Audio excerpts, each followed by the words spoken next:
So I know we did a lot of, let's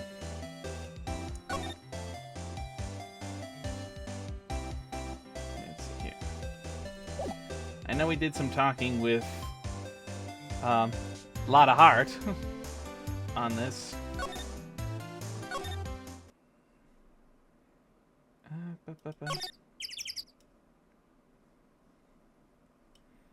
Alright.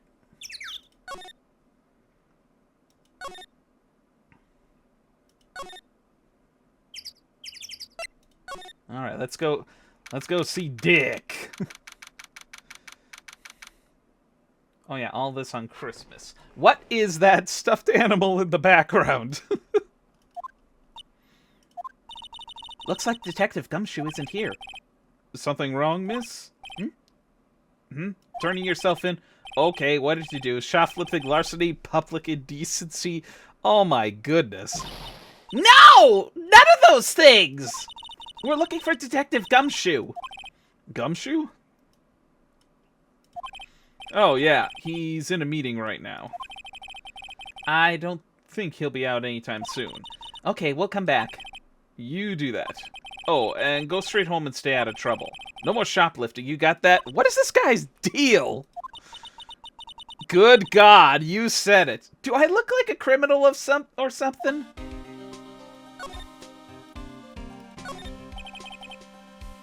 Hey, is that the police department? That's their mascot? What? That's the Blue Badger. It was my idea. I made it. It's my mascot. I see. How nice. That looks nothing like a badger. And I live in the Badger State. I get him assigned mascot of the Criminal Affairs Department if it's the last thing I do. Oh, brother. Good luck. Badge, badge, badge, badge, badge. I think you're missing an R there. Who's this? This must be the chief of the detectives here. He's glued to his computer screen. What? Gord Lake? Gordy sighted? I don't believe it. Shouldn't you be reading something more important? Nah, my badger is Typhlosion. Mumbling something to himself. Your mama could see you. Ooh, no. Your mama could see you. No, she'd be crying. A break and a spit out, you loaf-like scumbag. He must be doing image training for interrogations.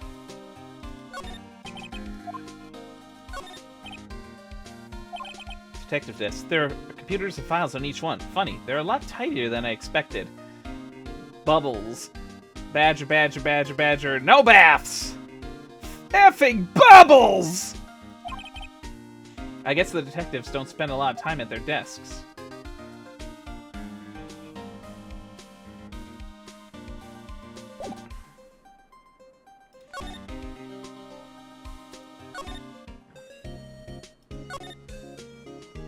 Okay. Nothing to talk here.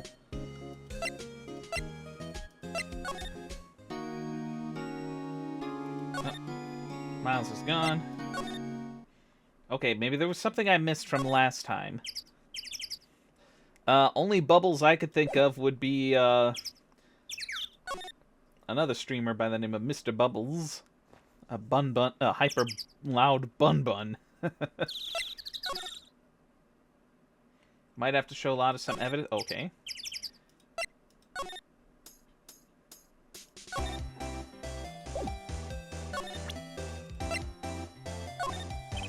Lotta? Yeah? So, your camera, it triggers on loud explosion noises? Yep. Actually, the victim in the case we're researching, he was shot with a pistol. Pistol? Right. Now, wouldn't a gunshot make a similar noise to our party popper? I guess it would. Your camera didn't get a picture of the murder, did it? Hey! Y'all pretty bright. Huh? I see what you're saying. Tell you what, I'll have a look-see at my film.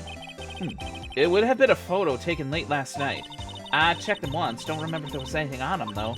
But what if I got something? I could be a witness to a genuine murder. Yeehaw! Oh boy. I'll go check that film. Y'all come back now, you hear?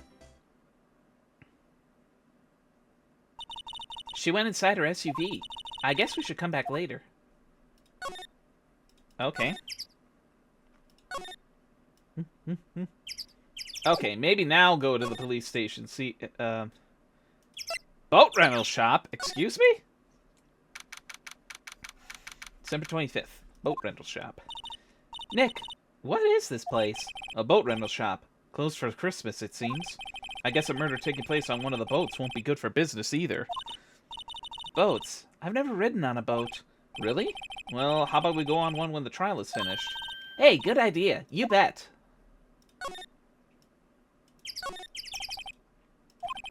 I doubt I'll find any helpful clues in there. Small boat rental shop. Doesn't look like anyone is around. They're probably closed because it's Christmas.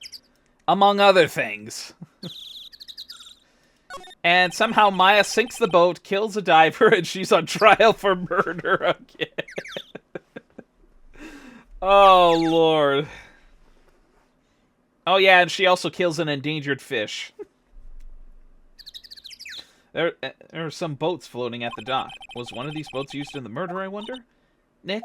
Huh? I changed my mind. I don't really want to go for a boat ride.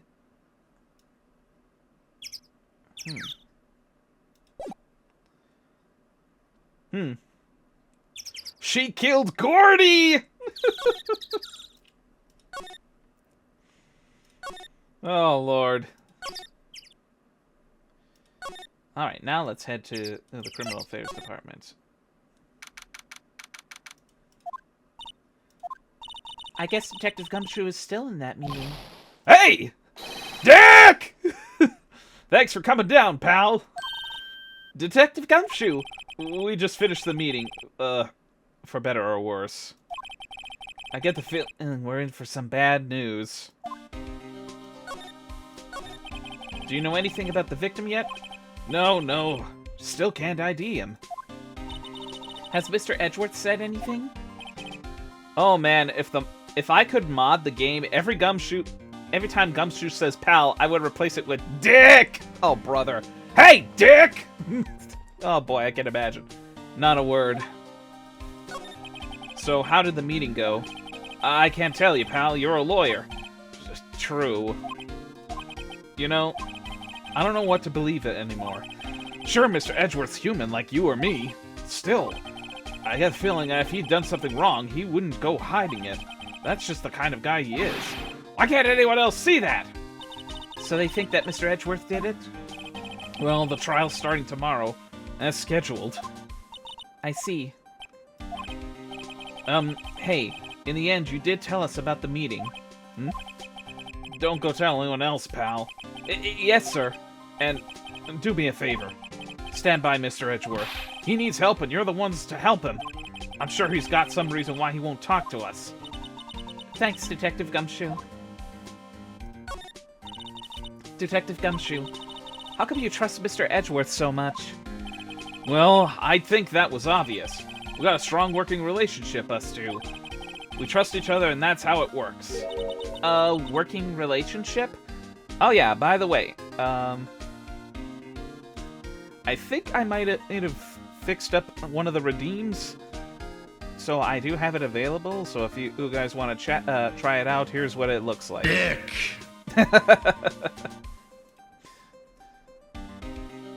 And it is redeemable. And it is redeemable for.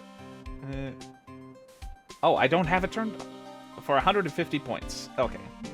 A working relationship? See, Mr. Edgeworth always gets his defendants declared guilty every time. Yeah, his methods might be a little extreme at times, but there's a reason. He trusts our investigations, see? He trusts us to get the right man. That's why I work extra hard, pal. We gotta earn that trust he places in us. I see. Mr. Edgeworth is a man you can trust, and you have my word on that. I was wondering, did you ever get that autopsy report? Oh, that? Yeah, I made a copy for you. Time of death, sometime on the 24th or the 25th. Cause, 1 bullet shot to the heart. Shot through the heart, and you're to blame. Thank you. Nick? Huh? Can you show me that photo of the victim? That face! Someone you know? I I don't know. I just have this feeling that I met him somewhere. A long time ago.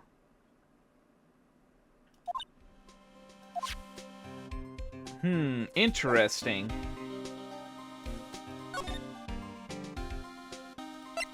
Alright, well, let's see if Lotta might have gotten that film taken care of.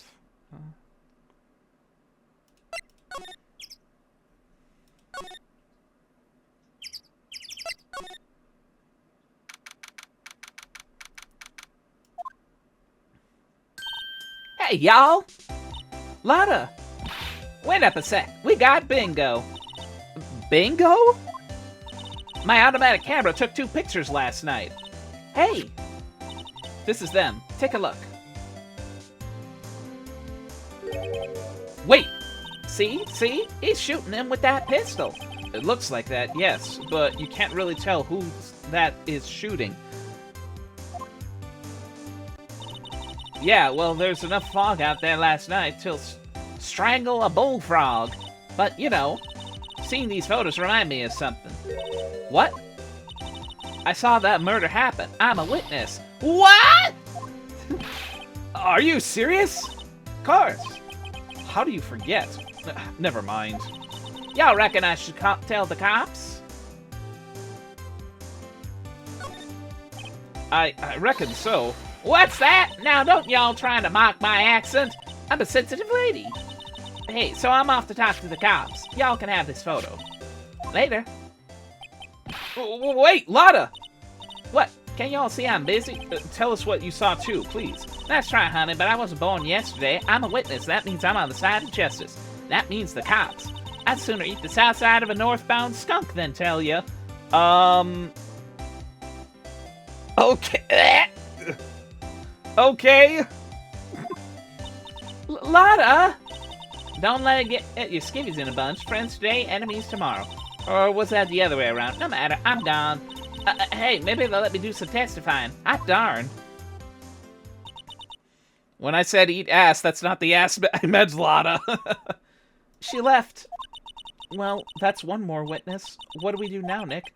Well, if she saw something, there's not much we can do about it. The question is, what exactly did she see? I guess we'll find out in the trial tomorrow. Yeah, that is quite the, Yeah, that is quite a foggy photo. It might have caught the time taken automatically on December 25th at 12:15 a.m. Yeah, even though it caught the moment of the murder, it is so foggy you can't tell who did what.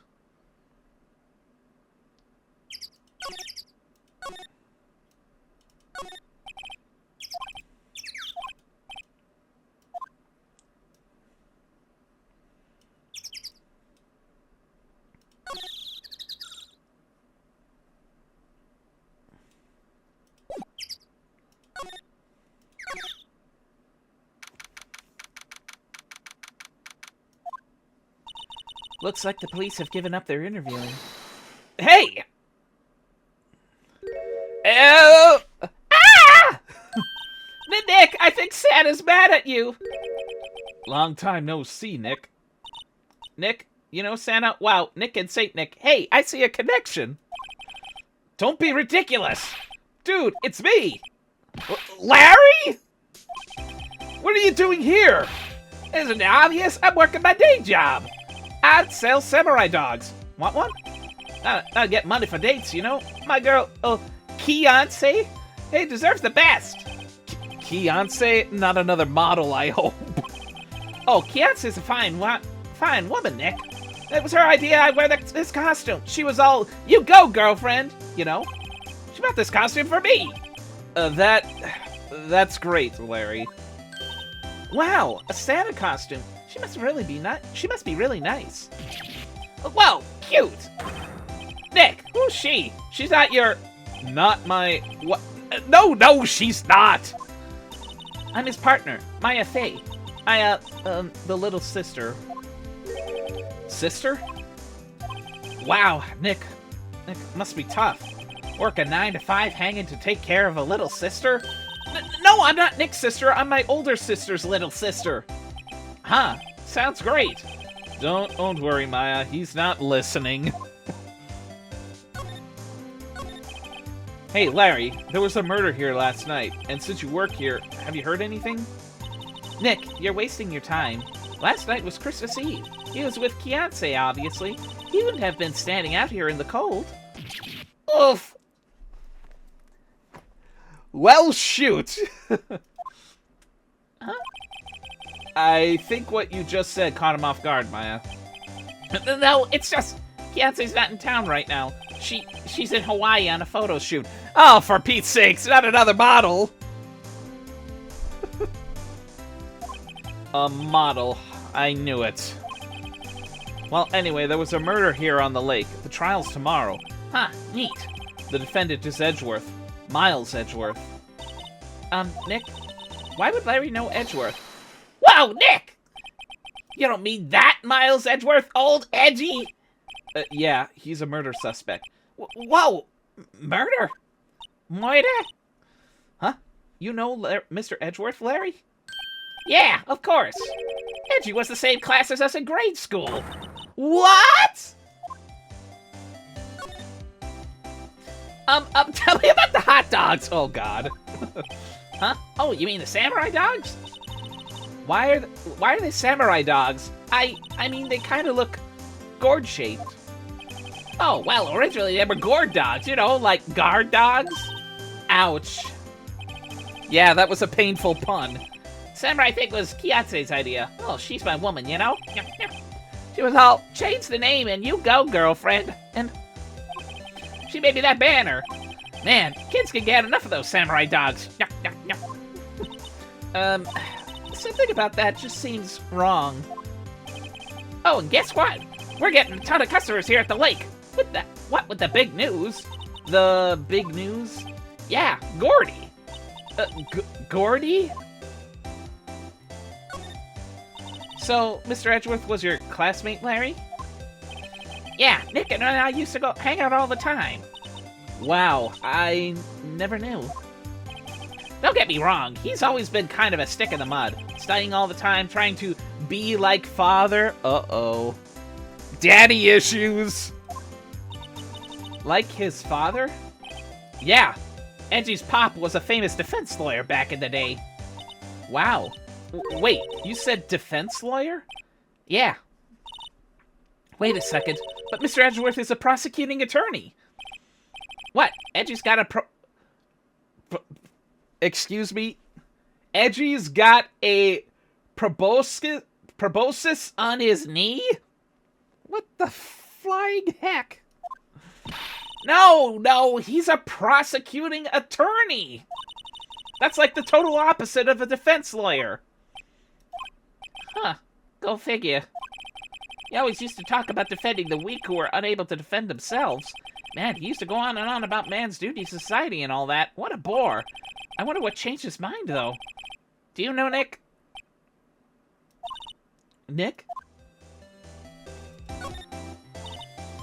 Okay, so... Okay, I'll do it. What's Gordy? Huh? You mean you don't know? It's here! This very lake, a giant mysterious monster. Gordy! Nyah, nyah, nyah. Monster? Yeah. Check it out. This is an article from yesterday's newspaper. There's a photo. Wow, it's really real. How can we be so sure that's not some kind of cheap Photoshop edit of the Loch Ness Monster? Nick, a monster, a real monster. Yeah, it's probably just a log or something. Hey, there's a quote here from the person who took the photo. What's this? Set the camera to automatic, and when we go into the frame, I heard a loud bang, like an explosion. Followed by the sound of something slipping into the water. So there's more than one. I wish I could have seen it. Why would there be a sound like an explosion? Larry, could I borrow this article from you? Sure, no problem. That'll be $1 million. 1 million? I hope that's in yen, buddy! Grow up, Larry. Gordy article added to the court record.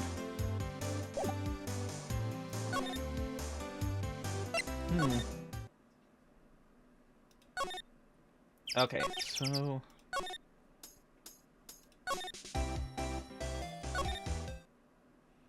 Oh, wait, could there have been more now for the boat? Nope. Okay. Back to the entrance.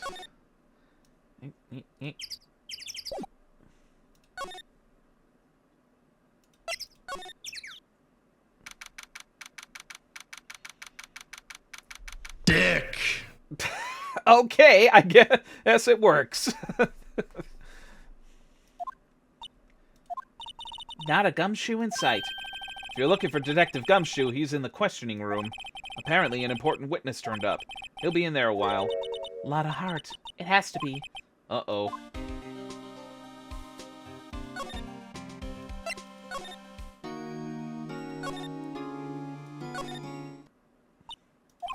What is it? Oh, nothing. Just something's been bothering me. Could you show me that autopsy report once more? Hey! I remember now! This guy, he's a lawyer that was at the office Mia worked at. Wait, that office? Is she referring to Grossberg's? I met him once when I went there to hang out with Sis. That office? Wait, you mean Grossberg's office? Bingo! Right, that guy. That was the last name I expected to come up. Maybe I should go talk with him. Grossberg lover to wed like... Shut up!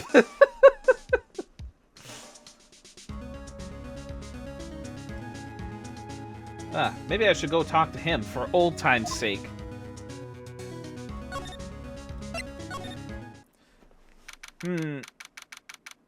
I do kind of wonder... 15 years. So I do wonder, if that's supposedly the victim, was there something that Miles done inadvertently, maybe a case that he took that ruined his life, and this guy maybe tried to kill Miles and Miles acted in self-defense? I don't know. That's just my theory, but I'm not banking too much on that. And there's still that painting that's missing, but it's like, come on, put something up there. That old familiar clearing of the throat. Aha! You're Mia's... something, are you not? I was her understudy, yes. Phoenix Wright. Aha! You're Mia's... something too. Are you... Oh, for Pete's sake, man, did you already forget? Her little sister, yes. You've grown. You've come to look a lot like your sister, you know. It takes me back. Ah, the days of my youth. Like the scent of fresh lemon, you see? Mr. Grossberg, sir? Hmm? Yes, I beg your pardon. Of course, you came here to discuss something. What is it, then? Something the matter? There was a murder last night. A murder? You haven't heard? I just got up, you see. Well, Miles Edgeworth shot someone with a pistol. Edgeworth? What? Who did he shoot? Well, the identity of the victim is still unknown. This is terrible news indeed. I guess he hadn't heard anything. Mr. Grossberg, whatever happened to that painting? Oh, yes. I do not think it shall ever be coming back home to this office. I can't exactly claim it as stolen. I suppose it is just my just desserts. Old, bitter desserts. Okay. Are we able to present something? So this is the moment the crime took place, eh? Yes. You can't really say for sure that's Edgeworth. I'm not sure whether that's a good thing or a bad thing. Not sure at all.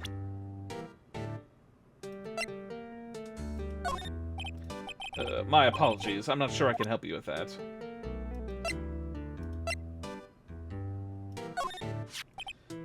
Strange. I feel, though, as I've seen this man somewhere before.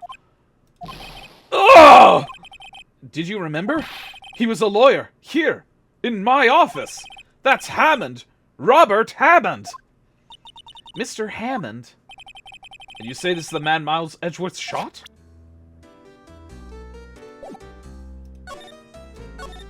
Who is this Hammond guy, anyway? Mr. Hammond. He was the defense attorney in that case. That case? Yes. The DL6 incident? Okay, I was wondering when we were going to get back to that, because that was an unsolved mystery. DL6, why does that sound so familiar? Perhaps you remember? I'm sure someone mentioned it during the trial for Mia's murder. That was the incident where the police were so at a loss they used a spirit medium. Wait, you don't mean... Was that medium my mother? Yes, my dear. The spirit medium Misty Fey, your mother, contacted the spirit of the victim. But the case was a loss. No conviction was made. The DL6 incident happened 15 years ago. A very strange case indeed. So I wonder if maybe Miles may have crushed this guy's, this lawyer's, career into the ground. They never caught the criminal, right? Correct.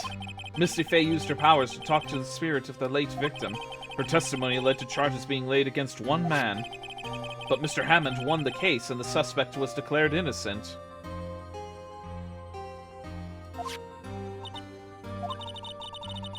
And the police blamed my mother, calling her a fraud. You were the one who helped her out then, right, Mr. Grossberg? Yes, quite. Thank you. No, please. Don't mention it.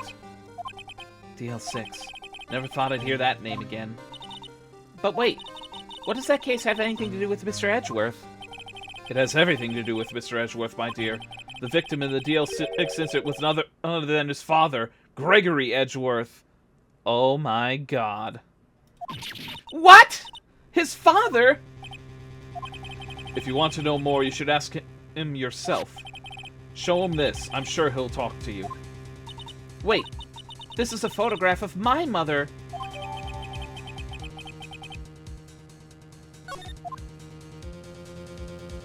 So the pieces are coming together. So now my theory has been turned on its head. Maybe Miles was out for blood after what happened.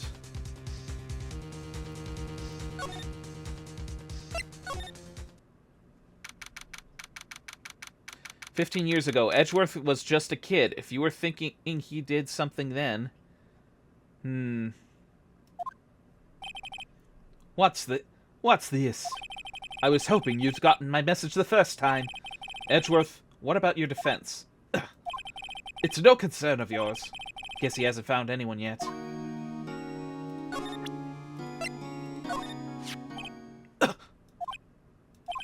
Edgeworth?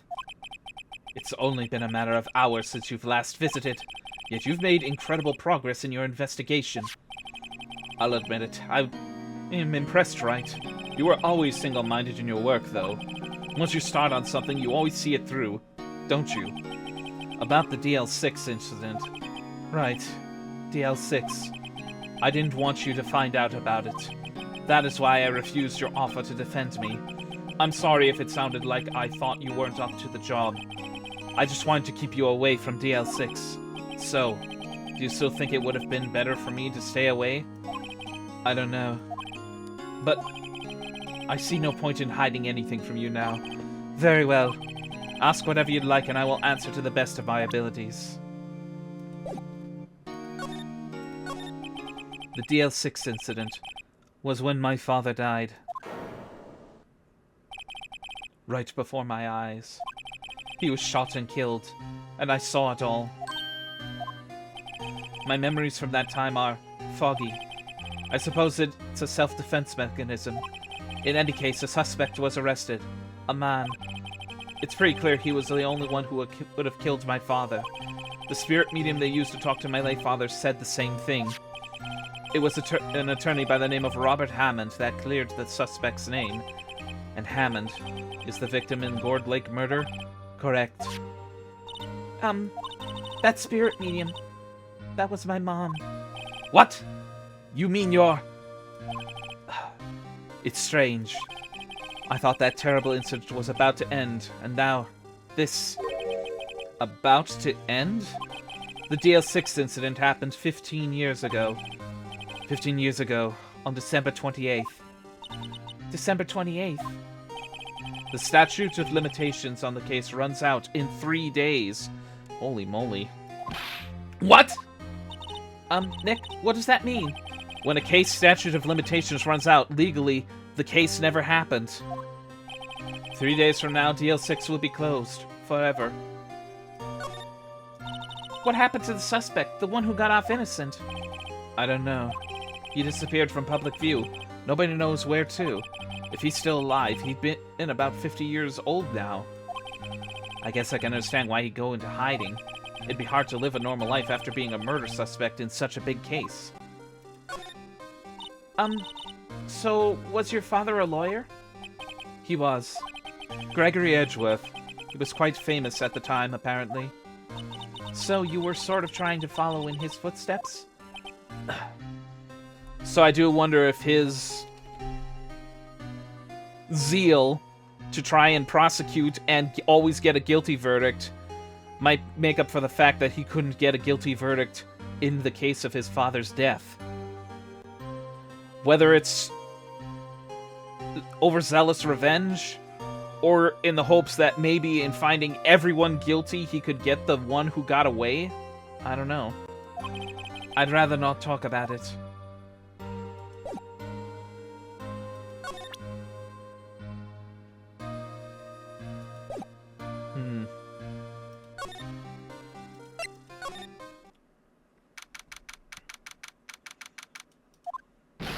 What's going on here, Dick? Eek! What's wrong, Detective? This wild lady comes here just a while ago. Said she came to talk to y'all after hearing what Mr. Wright had to say. What's this all about, pal? Lot of heart. Why are you going around finding more witnesses? You want to give Mr. Edgeworth the death sentence, pal? Dick. Exactly. Not at all. Just, I mean, she did see something. There's nothing I can do about that. I can't go around covering up evidence. You try to say something about the way I do my job? No, sir. So, what did Miss Hart say? She says she saw Mr. Edgeworth fire a pistol. What? She even had a photograph to prove it. Right, I saw it too. But you really can't tell from the photo who it is shooting. That's why she said she's going to enlarge the photo. She said it'll drop the quality on Mike, but should let us see who's who. She could do that? Okay, there's going to be an enlarged photograph that shows Edward in the act. Great. Just great. In any case, she's going to be the one testifying tomorrow. Huh. What happened to the other witness? Well, apparently there was a cancellation. Cancellation? I'm afraid tomorrow is going to be life or death for poor Mr. Edgeworth. We got a witness who says she saw the very moment of the murder, and we got a photo taken and that shot rang out. I'd say that sounds like a pretty unwinnable case. But wait, what did Mia used to say? If he's innocent, there's got to be something I've overlooked. It sounds like Mr. Edgeworth is going to ask the state to assign a public defender. I was just asked to file the paperwork. But you still got time, pal. Go talk to him again, for me, please. You have to convince him. You have to make him let him defend you. You defend him, please. I know you're the only one who can do it, pal. You're the only one who can save Mr. Edgeworth.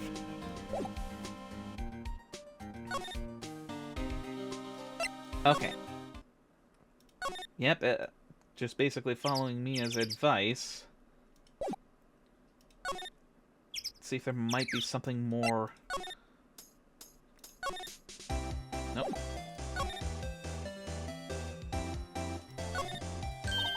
Hey, Nick, benches, let's take a break. Maybe have a dog? I think not. It's too cold to sit and eat hot dogs out here. Wimpy city boy. You should try standing under a freezing waterfall sometime. Here we go again with the waterfall. I can't get over the samurai dogs. The original samurai dogs, no less. Hey, man, whoever calls their product the original first wins. Why don't you add world famous to the sign? Hey, good idea. What have I done?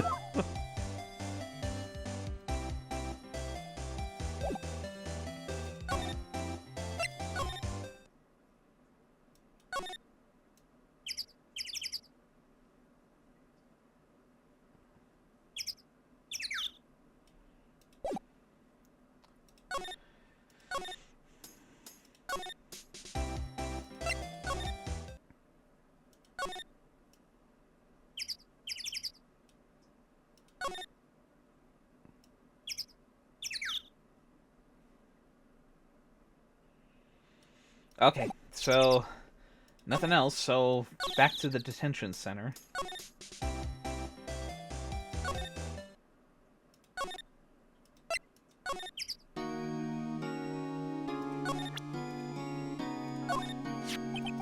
Your attorney's badge? I can't say I really want to see one of those right now.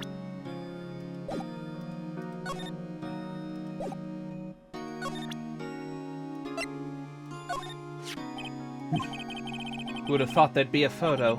Edgeworth, did you shoot him? What do you think, Wright? I don't think you're the kind to point a gun at anyone, no. So you didn't shoot him? No, I didn't. It wasn't me. Right. It pains me to ask you this now. I know. You want us to defend you? Yes. Will you? Of course we will. Who would have guessed this day would come? Not me. This is my chance to finally pay you back. Pay him back? Pay me back? For what? I don't remember ever doing anything for you. Never mind. I guess you don't really need to know. Huh? My letter of request. Please give it to Detective Gumshoe. Well, I guess we should. Huh? What's that? Earthquake? Nick! It's a big one! Wah! It's coming down. Oh, that was scary. Huh? Where's Edgeworth? There, he's on the floor, in a ball, shivering. Uh-oh. I guess he doesn't do so well with earthquakes. I've heard of running, but curling up in a ball? Oh boy, how embarrassing. Well, I guess we're done. Mr. Edgeworth doesn't seem like he's going to stand up anytime soon. Let's go, Nick. Right. We have to give Edgeworth letter of request to Detective Gumshoe.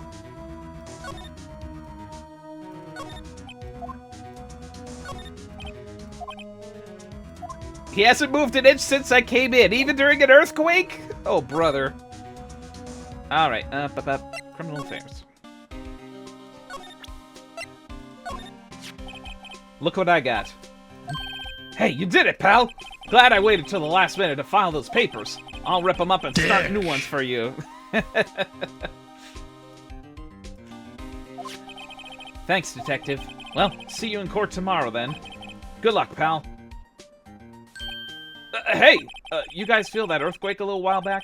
I was worried. Worried? We're fine. I've lived out here my whole life. I'm pretty used to them by now. Oh, boy. Oh, I wasn't worried about you two. I was worried about Mr. Edgeworth. Oh, right. He did seem to overreact a little, now that you mention it. Yeah, well, I'm not surprised. It was a pretty big quake. No, thank you for the pets, Wolf. I'm going to check on him. You two go eat and get your rest for tomorrow's trial. Later! I wonder what it is with Mr. Edgeworth and earthquakes. I do kind of wonder if maybe that might have, earthquakes. I wonder if it's tied to the trauma of his father's death somehow. I wonder. He was never that scared of them when he was in school. Then again, I only really got to know him in 4th grade. He transferred to another school after that. I wonder what happened to Edgeworth. To be continued.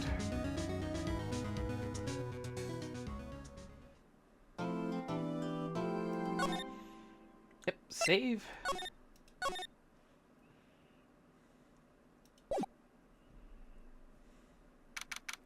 December 26, 9:44 a.m., District Court. Defendant Lobby number 2.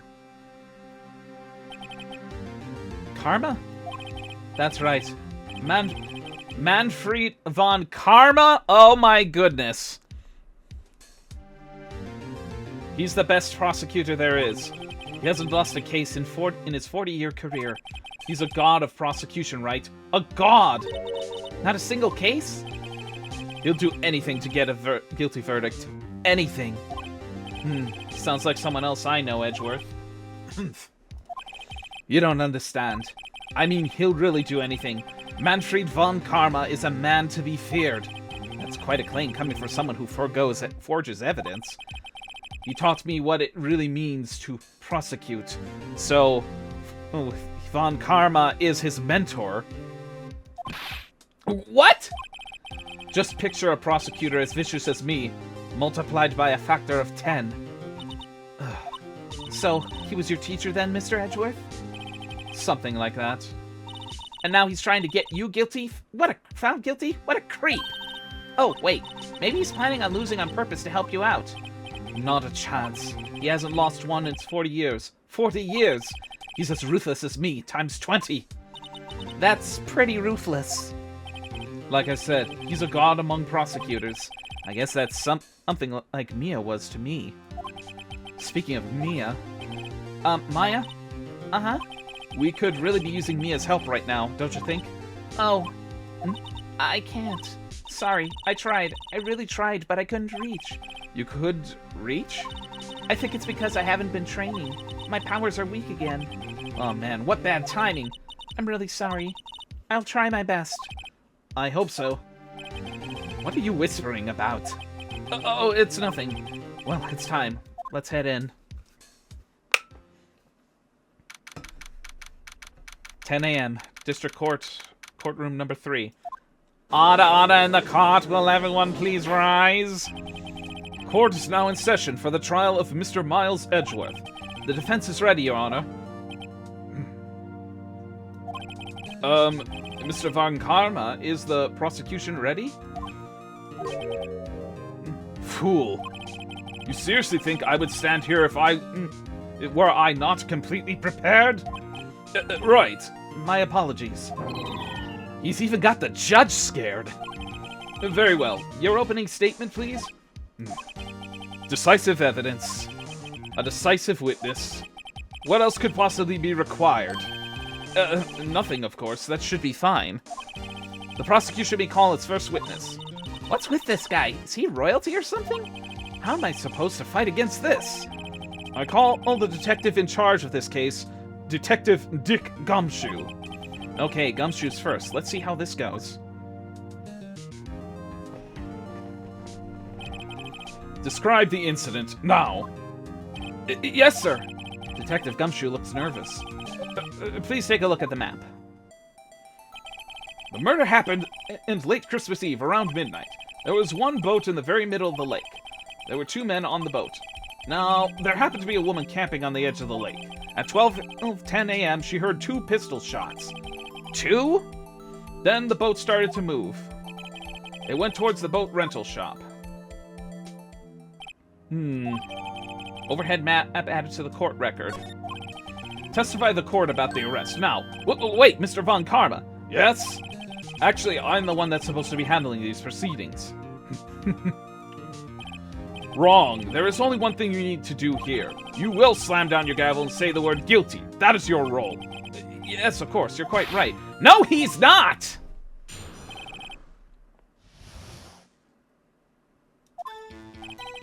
A man called into the station around 30 minutes after midnight. We headed to the scene of the crime as fast as we could.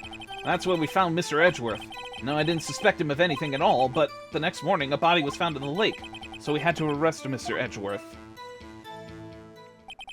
I see. Very well. Begin your cross-examination, attorney. Now! Even the judge is like,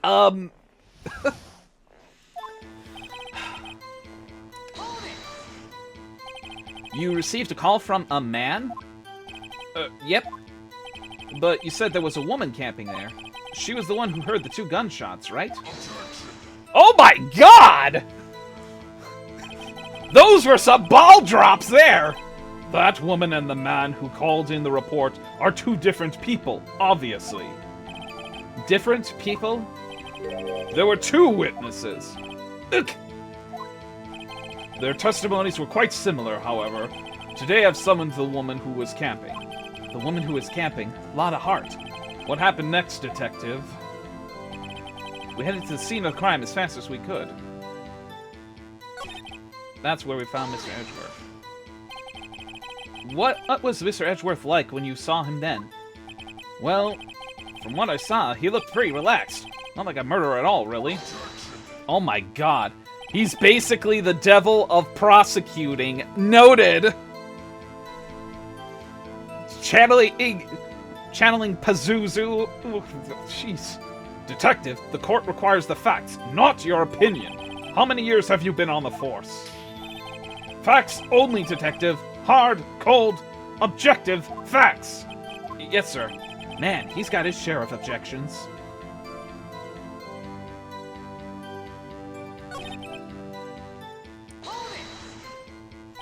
Did you find any clues on the body? A single bullet was recovered from the body. He was shot through the heart, fatally. Judge, here's the bullet. It didn't strike bone, so its shape is well preserved.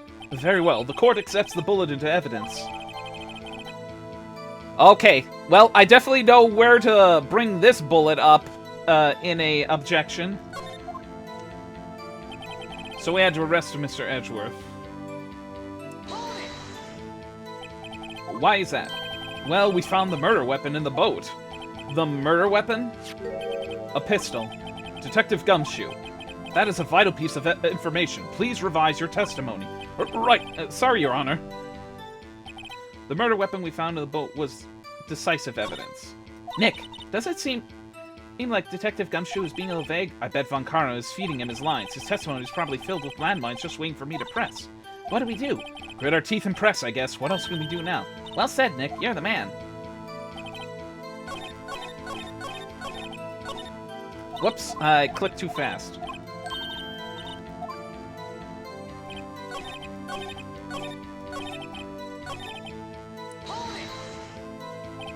What about the pistol made it decisive evidence?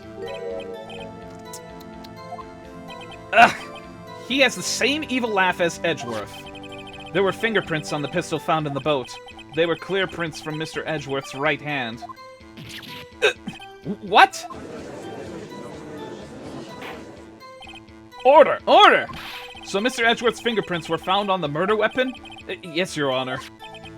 Judge, this is the weapon in question. Accepted into evidence.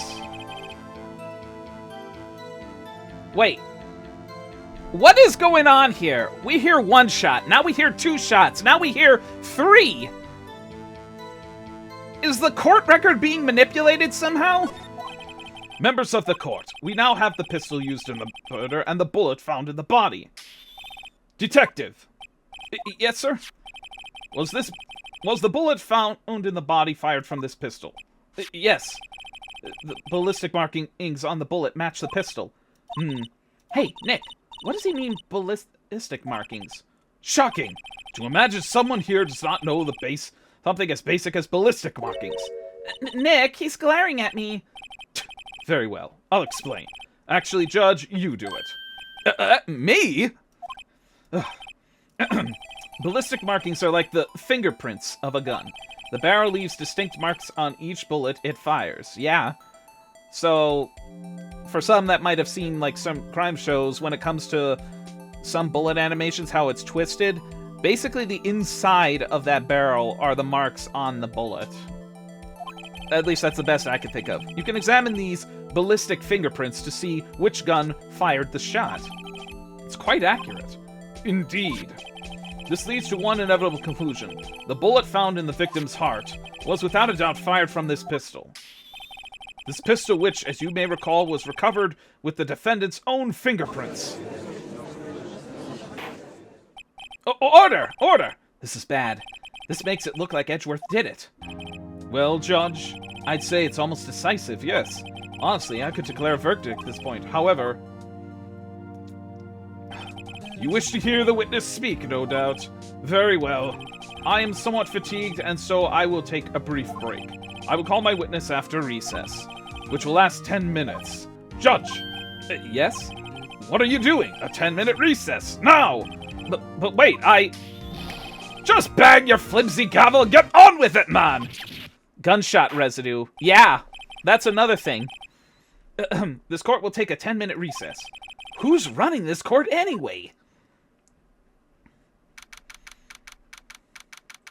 What was the rule from NCIS? Rule number 8. Nothing is as it seems. Edgeworth, what's going on here? Your fingerprints were on the murder weapon. And that foggy photo makes one thing clear. The only one who could have shot that man was the person in the photo. True. Was that you in the boat? Yes, it was me. What? But you must believe me. I didn't shoot him. Then who did? I don't know. You don't know? Weren't you right there? I heard a gunshot from very close by. Then the other man fell from the boat. I can't say why, but I thought at the time that he shot himself. You mean it was a suicide? That's the only explanation I can come up with. Huh. How am I going to convince anyone of that? Say, Maya. Huh? What? Any progress with Mia? Oh, sorry, it's no good. I know. I'm no good for anything, am I, Nick? If I can't call my sister, I may as well not be here, right? No, I need you here. I can see you're always trying to help out. Even if you don't actually help, it's the thought that counts, right? Von Karma is dick number 3. Can we get a dick in the chat?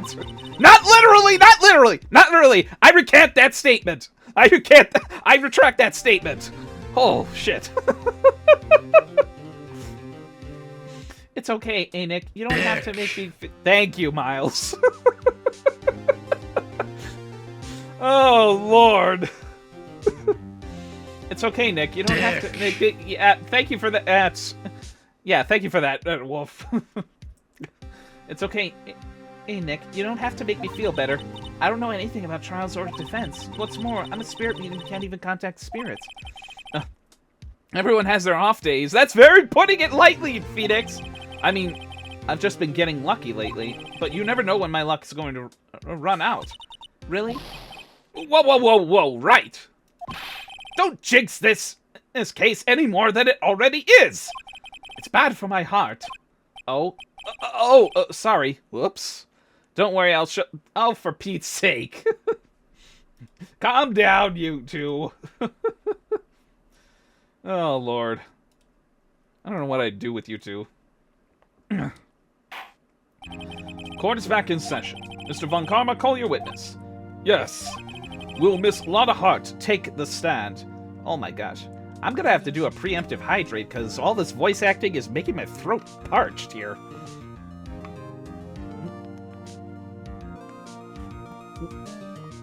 Ah, that's better. Miss Lotta Hart, take the... Oh my goodness. Already another hydrate. Okay.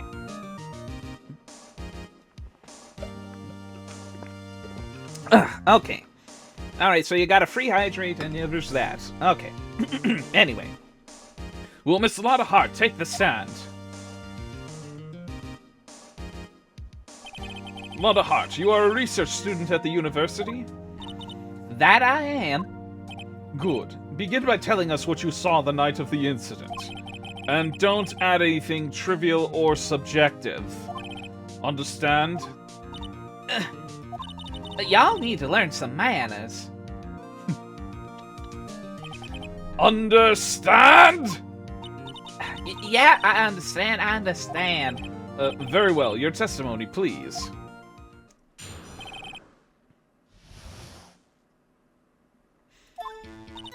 It was Christmas Eve, just after midnight, I reckon. I was in my car. I heard this bang come up from the lake. When I looked out the window, I saw 2 gents in a boat. Then there was another bang. There wasn't nary a thing on the lake but the boat. Enough. Huh? Judge, she happened to take a photo of the incident. This is that photo. Accept it as evidence. Well, this is a surprise. This looks like the very moment of the murder. That's the one that's already in the court record. Order! I will remove people from this courtroom if I do not have order immediately! As the witness testified, she looked at the lake when she heard the shot. There were no other boats on that lake, so the man in the boat with the victim must have been the one who shot him. Yes, it was the defendant, Miles Edgeworth. Order, order, order! I will have order! Well, Judge, the evidence is decisive. I have very little doubt about this case. Very well, this court finds the defendant... Wait, Your Honor! I haven't cross-examined the witness yet. A cross-examination? We have photographic proof. What question can there possibly be? This photo is worth 1,000 words, and they all read guilty! You lose. Or, do you claim to have found a contradiction in her testimony? Very well. If you have to, you may cross-examine the witness. You will only flounder and ask meaningless questions. You will fail to find anything. And then I will have you held in contempt of court. Nick, contempt? Contempt of court, you know? guess I understand. Well, what are you going to do? Do you really think there was a contradiction with the facts in her testimony? I think there is. I think I noticed one little thing. Wow, I'm impressed, Nick. I didn't notice anything. Well, to say I didn't notice anything would be end game, set, match, and gone. Yeah, I got a bad feeling about this. I understand. I will cross-examine the witness. Very well.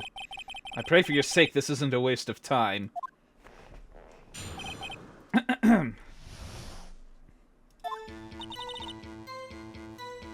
Okay, let me just review. Yeah.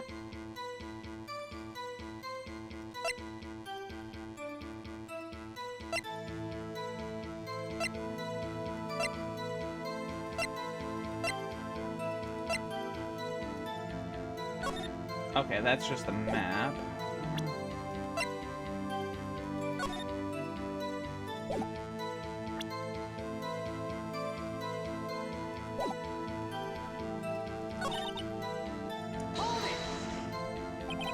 Why were you camping in there anyway?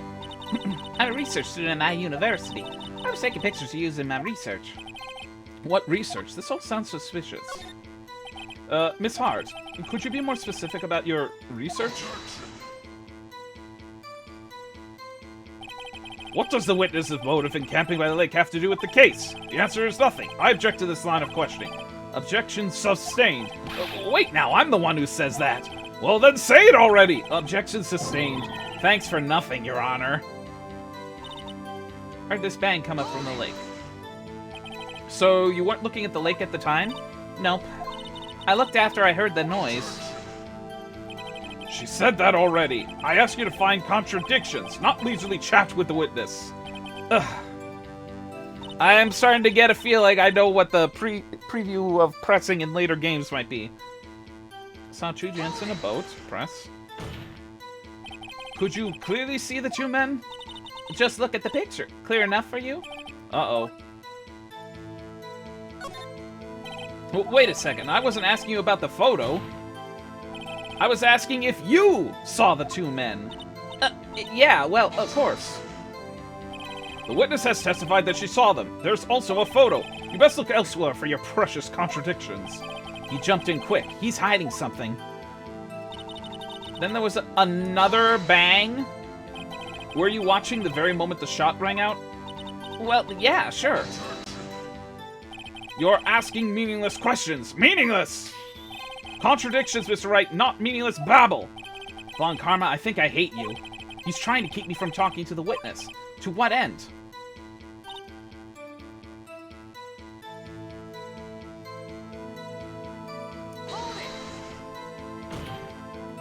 Are you sure about that?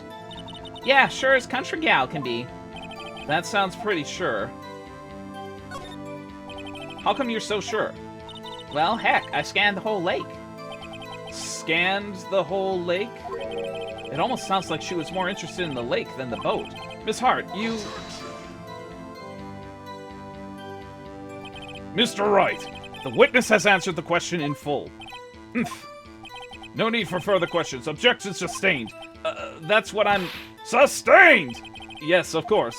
Oh, great. Enough. I think we've heard all we need to hear, Mr. Wright. It seems you are unable to find any contradiction in the testimony worth knowing. But Your Honor! You keep your promise. Mr. Wright, I am afraid I'll have to penalize any further outbursts by holding you in contempt of court. And if that happens, you'll have to leave the courtroom immediately. Understood? Nick, Lana's testimony is fishy, Nick. Real fishy. I know what you mean, but if I can't say anything, what can I do? I believe we've covered the evidence sufficiently to make a decision.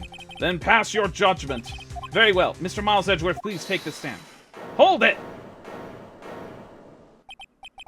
Who was that?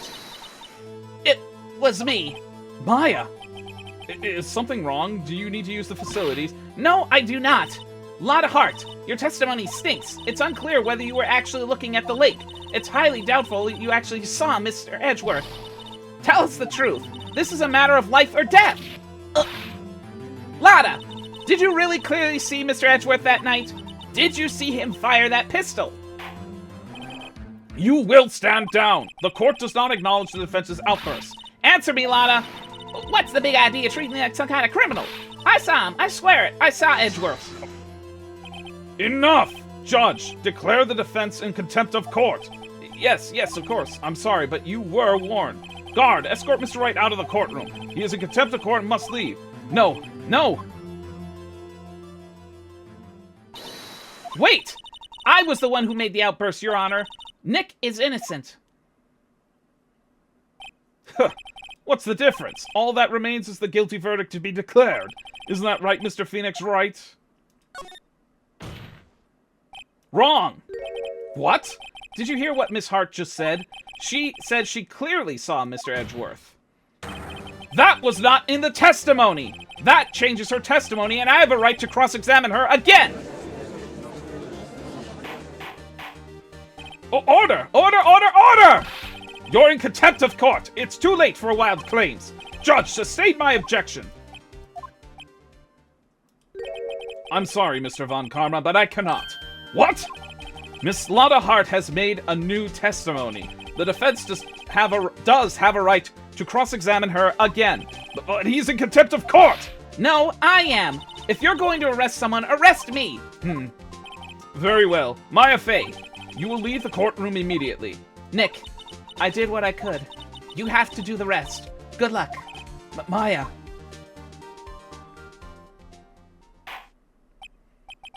I care not for this melodrama. Listen well, Mr. Wright. I do not tolerate badgering of my witnesses. I'm running out of time. I better find a contradiction there or else. Mr. Wright, begin your cross-examination. I think I already got a contradiction in mind. The man on the boat was Mr. Edgeworth. Got you. Got you, Miss Hart. Finally. What? You got what? Look at this photograph. The photo I took? The very same. There's something I want you to see in this photo. It's quite clearly visible. The fog, Miss Hart. So? This picture was taken with professional high-quality film, correct? Yeah. Yet even it could not capture the faces of the men on the boat. Yet you claim you saw Mr. Edgeworth. How? What? Mr. Wright has a point. That's why I told her not to say that in her testimony. Please, excuse me? Yet now she has said it, Mr. Von Karma. How fitting. How can you possibly see Mr. Edgeworth? Explain yourself! Miss Hart. What? Could you see the defendants that night? Of course. I said I could, and I meant I could. Then please testify as to the circumstances of your sighting. I did it. I finally found a hole in Von Karma's carefully vague testimony.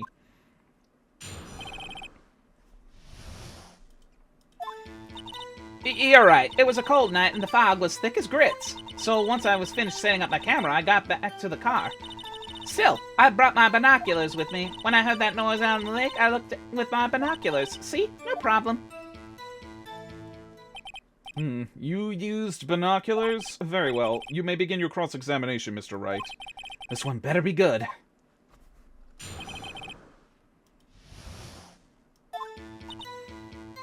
Miss thick as grits, yeah. So once I was finished, yeah, got that car? Your camera? Yeah, it's got an automatic.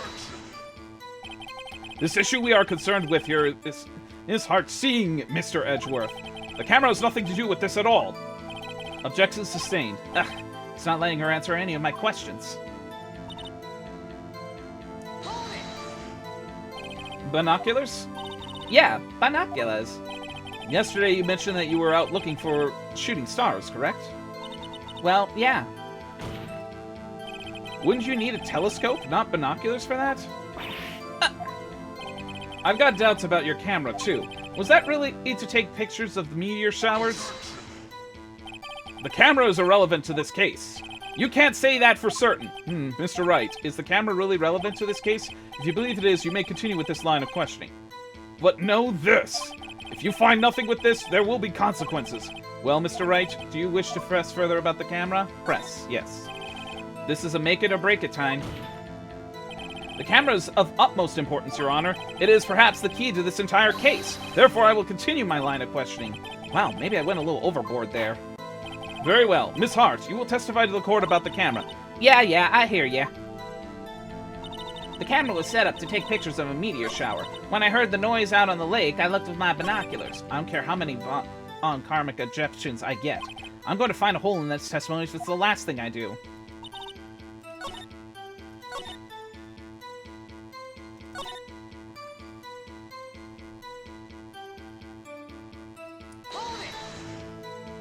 If there was a heavy fog, how would binoculars change that at all? What do you mean? Even binoculars can't see through fog. But you say you clearly saw him? I did, yeah. Enough! There is no room for doubt in her testimony. She sounded pretty doubtful to me, but I have to find a clear contradiction first. I don't care how many karmic objections I get. Okay.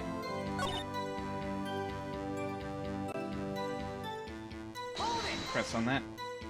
Miss Hart, what made you choose the lake to photograph meteors? You know the fog gets thick on that lake. It's not very suited to stargazing. Yeah, well, you see, I guess I wasn't thinking too straight, huh? Mr. Wright, I will not have you badgering my witness because of her challenged intellect. Now, wait a minute! Continue your testimony. You were saying how that was how you saw Mr. Edgeworth? No unnecessary comments, please.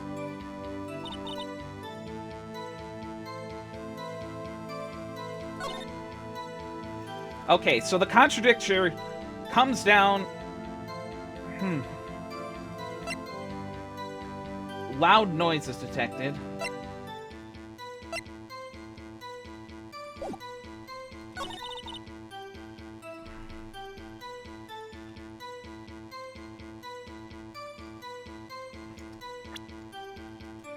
That noise.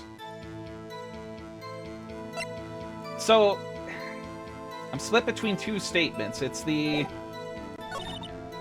this statement and this statement, and then it's going to come down to the gun, which I think would be the strong one, and the camera, which is set to take loud noises, which, when it comes to meteor showers, unless you have a large meteor that is very close to your position, breaking up in the atmosphere, you're not going to hear a loud bang.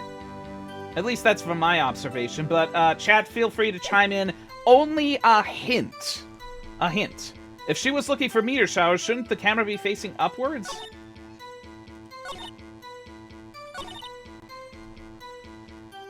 So that's probably... Exactly. So it is the camera. That was my strong suit, so this is probably it. You were photographing shooting stars? That's a lie! Says who?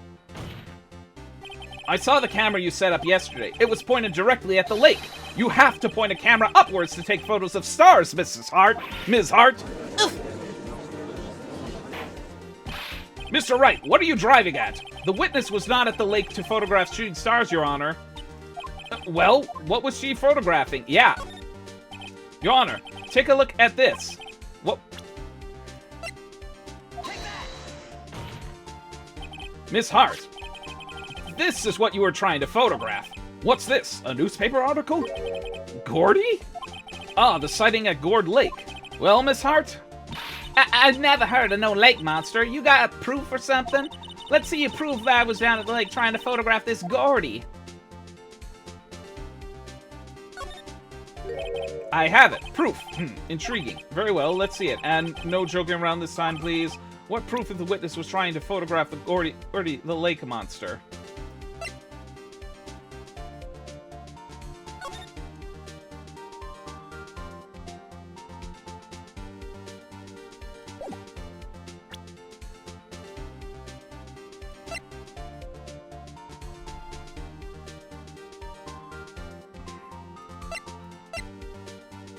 Okay, it's coming down to either the actual photograph, which was facing the lake, which would have been good to get the,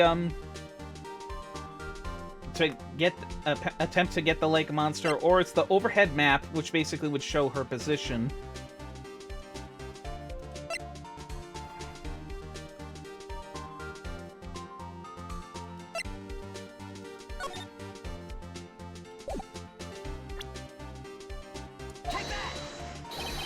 Here's my proof. It's simple.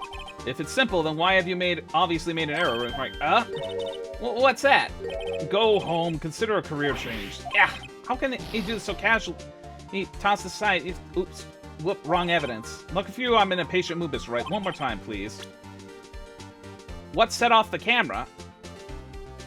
I don't know if I might. You might be thinking ahead of this, but.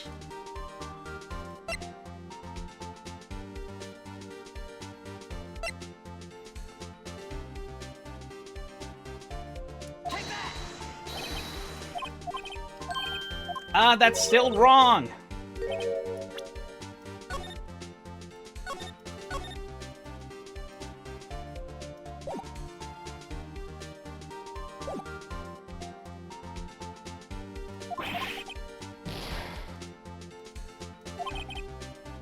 Alright, chime in, answer. Is it really the bullet, or was it... It is the camera. Well, the proof, Miss Hart, is your own camera. Your camera was set to make photos in response to loud noises, correct? Thus, this photograph here taken when a gun fired on the lake. And here, this article about Gordy. According to this article, Gordy made a loud noise when it emerged. Well, you were trying to photograph Gordy, weren't you? That's why you had set your camera to respond to loud noises. Order! Order! I see. I, too, thought it was a little strange. Yeah, sure. Well, Miss Hart?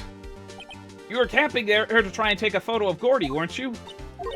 Yeah, not bad. Are all you lawyers that smart? So, smart boy, I was down there trying to photograph Gordy. You got me. So, what? Huh? That don't change what I saw, does it? Exactly. What you just used several press our time to prove is nothing more than that witness is an idiot who thinks monsters exist. Hey! But as he so succinctly said, so what? It changes nothing. Not true. You were hiding the whole thing about Gordy for some reason, I know it. But what could it have been? Whatever it is, I'm getting to the bottom of this. Miss Hart, why did you hide the fact that you were searching for Gordy from the court? Please revise your testimony. Right, fine, I'll testify. It won't change nothing, though. Something will change. It has to. And I'm going to spot it.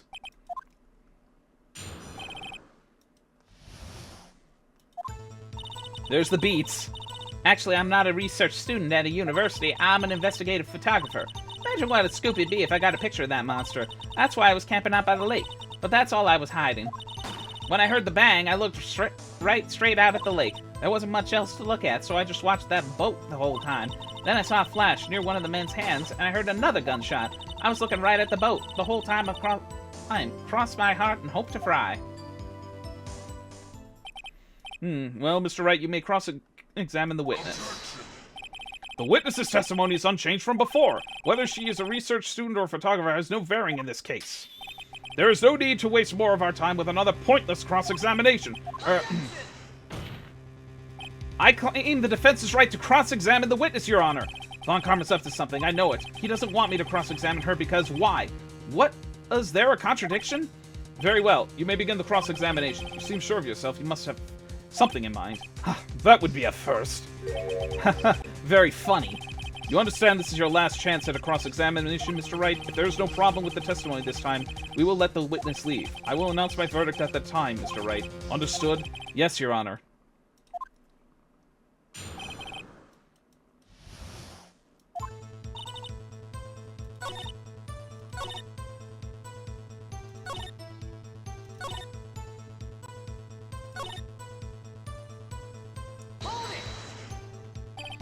Exactly what sort of sound was it? Well, I never heard one before, so I can't say for sure, but it sounded like a gunshot.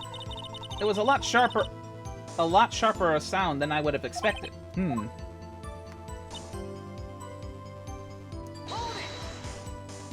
There wasn't much else to look at? Yep. I don't know. If she heard a bang and she thought Gordy was out there, I kinda doubt she'd be wasting any time looking at a boat. What? What did I do now? What are you Giving me that look for? Definitely suspicious. Maybe it's time for some evidence. Witness, continue. Hold your hush puppies, Pops. I'm getting there. Then I saw a flash near one of the men's hands, and I heard another gunshot. Was there nothing on the lake but the boat at the time? Huh? Wait, so you're thinking maybe it was shot from some other place? I don't think so, nope. The lake was smooth as glass, and nobody was on the shore, neither. I better find some sort of contradiction in this testimony. I won't be able to beat Von Karma any other way. There has to be something. Okay, that.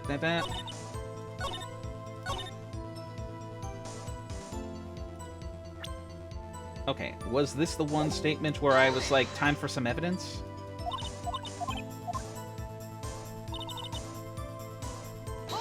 Or was it this one? Much to look at.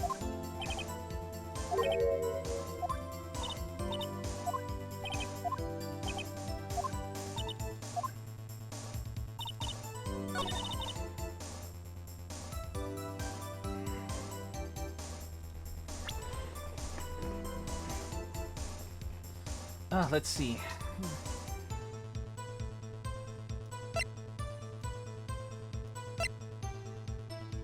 Okay, maybe I was at the wrong statement here.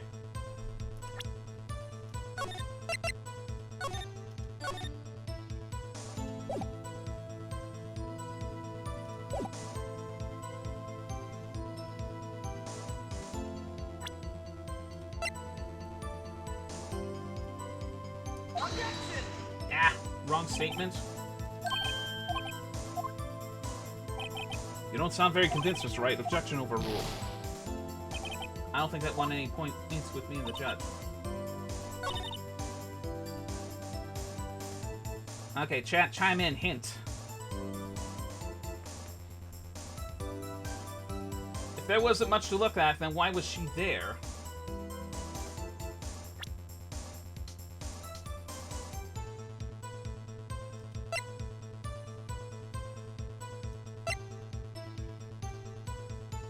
Yeah, why was she even there to begin with?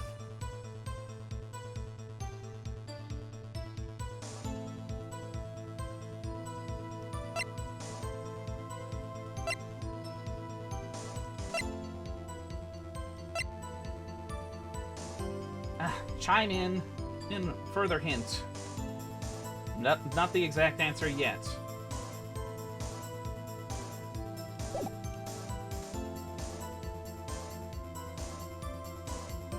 And I don't think I would be able to present this again.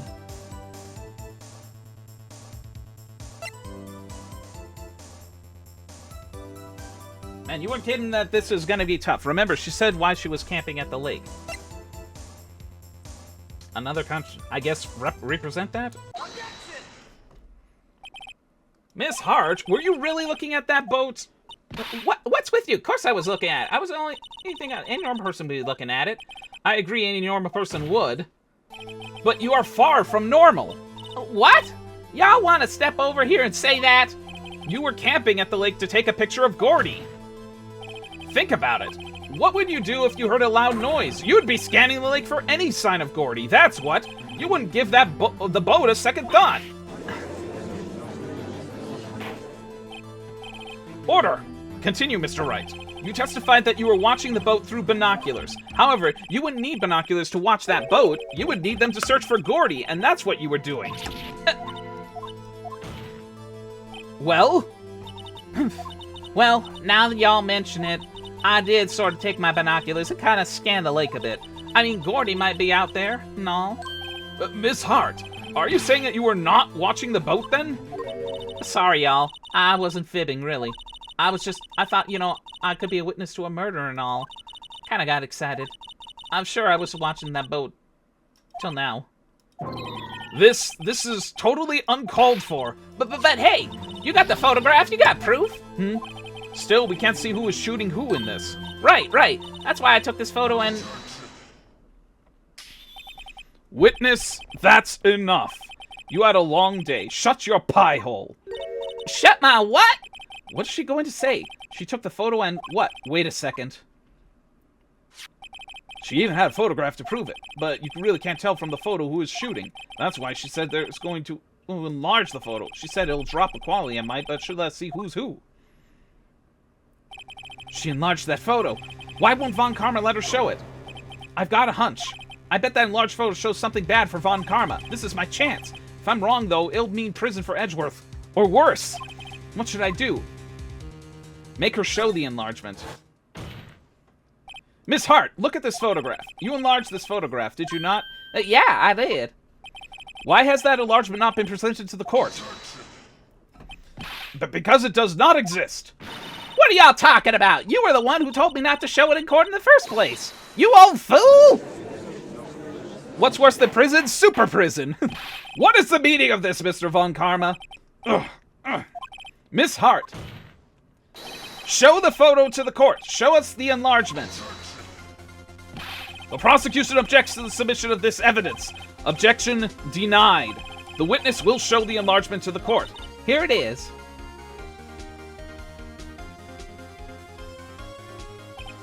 We still cannot see who is firing in this. It could be the defendant, or maybe it's not. Regardless, I'll accept this as evidence. Happy now, Mr. Wright? There has to be something. You asked for the enlargement, you got the enlargement. And little good it has done to any of us. That is why I requested she not show it. I suppose this means that the cross-examination is over, obviously. Then I would like to close the cross-examination of Miss Lotta Hart. And none too soon. That was a flagrant waste of my time. Mr. Von Karma, do you have anything to add? I stated everything I needed to when this trial began. Decisive evidence. I'm just saving this quick. A decisive witness. What else could possibly be required? Nothing, of course. Then I believe it is time for me to declare my verdict. Wait, this is not supposed to go like this. There has to be a clue in this photo somewhere. This is bad, real bad. What should I do? Wait a minute. Okay, same style. Well, this would definitely lose me any points because I was insisting on the enlargement. Wait, Your Honor, this evidence. I believe we have spent enough time talking about evidence. Indeed. We've heard opinions on every piece of evidence but this enlargement. I see no point in retracing our steps. This is bad. Real bad. What should I do?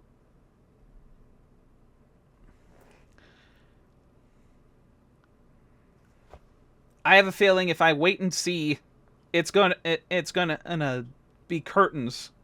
I still had like 2 bits left.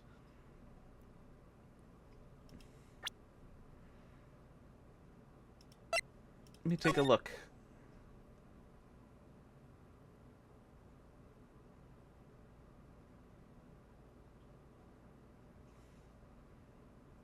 Chat, chime in. Is there a hint that I'm supposed to see in this picture?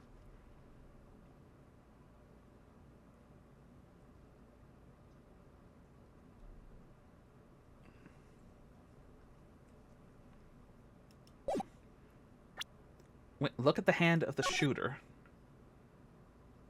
Left-handed! But they said that Miles was right-handed!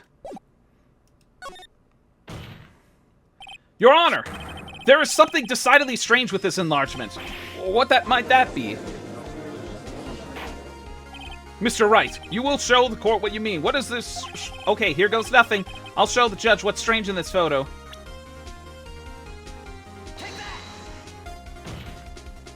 Here, Your Honor. The shooter?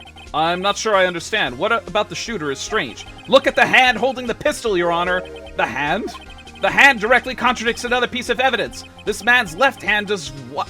This man's left hand does what? Let me show you. I'll show you the evidence that from the right hand. Take that!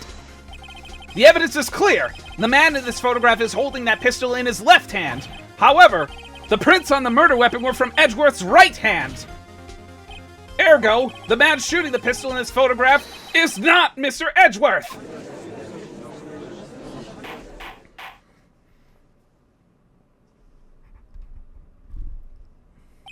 Now that everyone in the courtroom has quieted down, I would like to reconvene this court of law. Mr. Wright. Yes, Your Honor? You have given us definitive proof today. We now know that it was not Mr. Edgeworth who fired the pistol that night. However, this leaves us with a rather large problem. If Mr. Edgeworth didn't do it, then who shot our victim? Precisely. As we have seen here, there were no other people in the lake that night. But who but the defendant could have shot the victim? I'm not gonna throw Larry under the bus! There's only one explanation remaining. The man who shot the victim was none other than the victim himself. Order! Order! So, you're saying that the victim committed suicide? Yes, Your Honor. I can think of no other explanation. Indeed, that does seem to be the only remaining option. I'm so very, very sorry, Mr. Wright, but the suicide is out of the question. What? An examination of the victim's wound reveals the distance at which she was shot. The distance? The victim was clearly shot from further than a meter away. A meter? That's 3 feet. There is no way it could have been suicide. Order! Order! Mr. Von Karma, are you sure of the accuracy of your data? Of course. I had already considered the possibility of suicide, you see. Autopsy updated. I see. Very well, allow me to state my opinion. Considering the situation, the shooter had to be the defendant, Mr. Edgeworth. However, the prints on the gun reveal that the shooter was not Mr. Edgeworth. This is a conundrum. Therefore, I would like to suspend proceedings for this trial for the day. The court orders the defense and prosecution to further investigate the matter. Understood? Yes, Your Honor. That is all. This court is adjourned. Well, this is quite perplexing. Whew, that was a close one. Hey, don't you have anything to say? No, I've yet to be declared innocent, Wright. Well, yeah, but what happened out there on that lake anyway? If he didn't commit suicide, then who? The shooter was about a meter away, too. What? Don't give me that look. I did not kill him. I was just kidding around. Look, I'm going to go check on Maya. Oh, right. What? Tell her something for me. What? Tell her to watch what she says in court. That is all. Would it kill you to just state how you really feel with a thanks, Edgeworth? I requisitioned a transcript of Lada's entire testimony. I thought it might give me some ammunition for the trial tomorrow. Of course, she didn't see the shooter, so the only part of her testimony that stood was the bang she heard.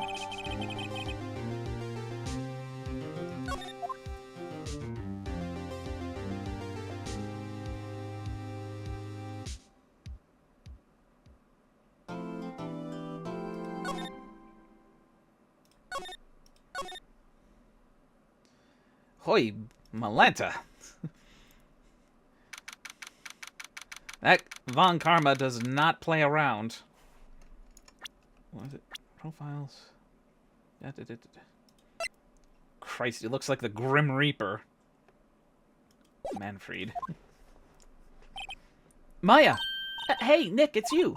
I'm glad Mr. Edgeworth made it through the day okay. It's a relief. Hey, why'd you do that anyway? I don't know. I just knew I had to do something. I know I'm not the lawyer my sister was. I'm sorry. Well, you did save the trial. Just behave from now on, okay? Okay. Have you been questioned yet? No, not yet. Detective Gumshoe was here just now. He said, seeing this as your first offense, we'll let you go after questioning. Whew. Oh, and he wanted me to get bail money ready. You could pay for me, okay? Huh? How much? I don't know. I guess they'll send you a bill or something. Why do I picture giant bales of money every time I hear the word bail? Oh boy. Any luck with Mia? None. I can't get through to her at all. I tried. I really did. I don't know what to do. I think I probably shouldn't have stopped my training. She sounds like she really did do her best. I should check and see if there are any waterfalls in the local area. I wonder if I'll ever see my sister again.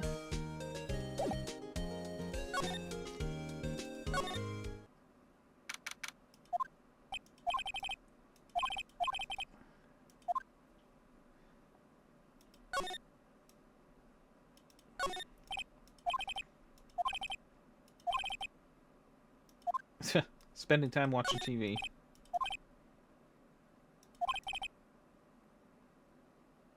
Then my foot hurt. You dropped it on your foot, Phoenix!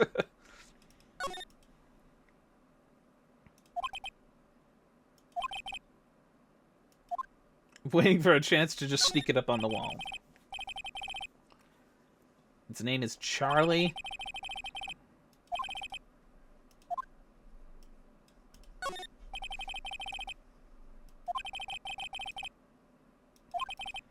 I can see the bellboy getting the angle of that screwdriver. Oh my god.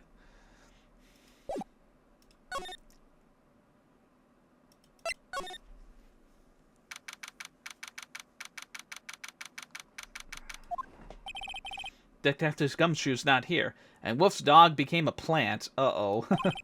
Gumshoe's at the scene again. And today, huh? Oh, really? He's a live wire, that one. Got into a fight with the chief for not following protocol. Not following protocol? I bet he wouldn't help them build the case against Edgeworth.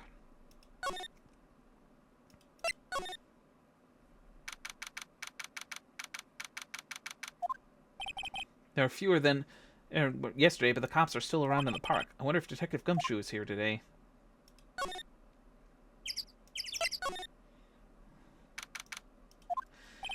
Haven't seen Larry around it today at all. Probably off paying through the nose. Probably off paying through the nose on a date with the lovely Kiance.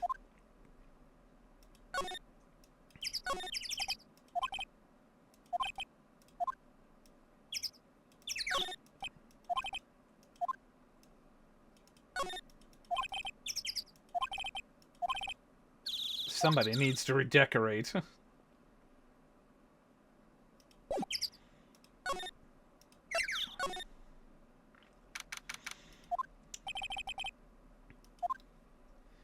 Man, okay, the only other place I could think of would be where Lotta made camp.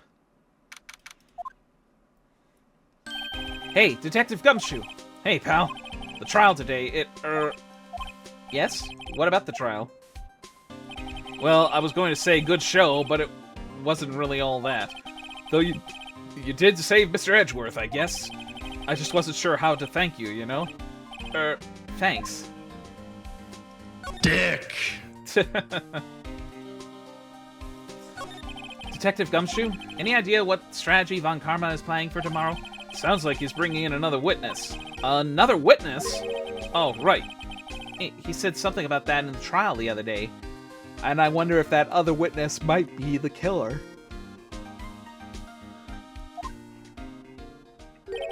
There were 2 witnesses. I was wondering who that other witness was. Who was it? Sorry, pal. As much as I'd like to, I'm not at liberty to divulge that information. Right. Oh, right. I wanted to ask you something about Edgeworth. What's up? Is he afraid of earthquakes? I never heard anything about that before. Mr. Edgeworth doesn't talk about himself too much, see? But there's one thing that's clear as day. Him hating crime the way he does. And him becoming a prosecutor. And him being scared of earthquakes. It's all started with that incident. The DL6 incident? Yep, that's the one. 15 years ago. When he saw his father shot before his very eyes. Oh, excuse me. He still feels the pain now. You can see it in his eyes. I wanted to talk to you about Maya Fey. Huh? She's not on bail yet? That's strange. I told them to let her go as soon as they had her report written up. Man, I don't know what could have happened in that courtroom today if it weren't for her. Seeing her getting dragged out by the bailiff? I'll be honest with you, pal. I shed a tear or two. Mr. Edgeworth, he was so moved I saw his lip trembling. Really? Cold as ice, Edgeworth? He was really grateful for what he did, you know. I'm going to head back to the station. I'll get the report on Maya and get her out of there as soon as I can. Thank you. Oh, wait. I was wondering, how much is bail going to be? Don't worry about that. Mr. Edgeworth is posting the whole amount. What? Edgeworth? Didn't I tell you? He's grateful to her for what she did. Alright, pal. Well, don't forget to go pick her up, okay? Maybe I can get Edgeworth to pay this month's rents, too. Oh, my God. Don't be a cheapskate, Phoenix.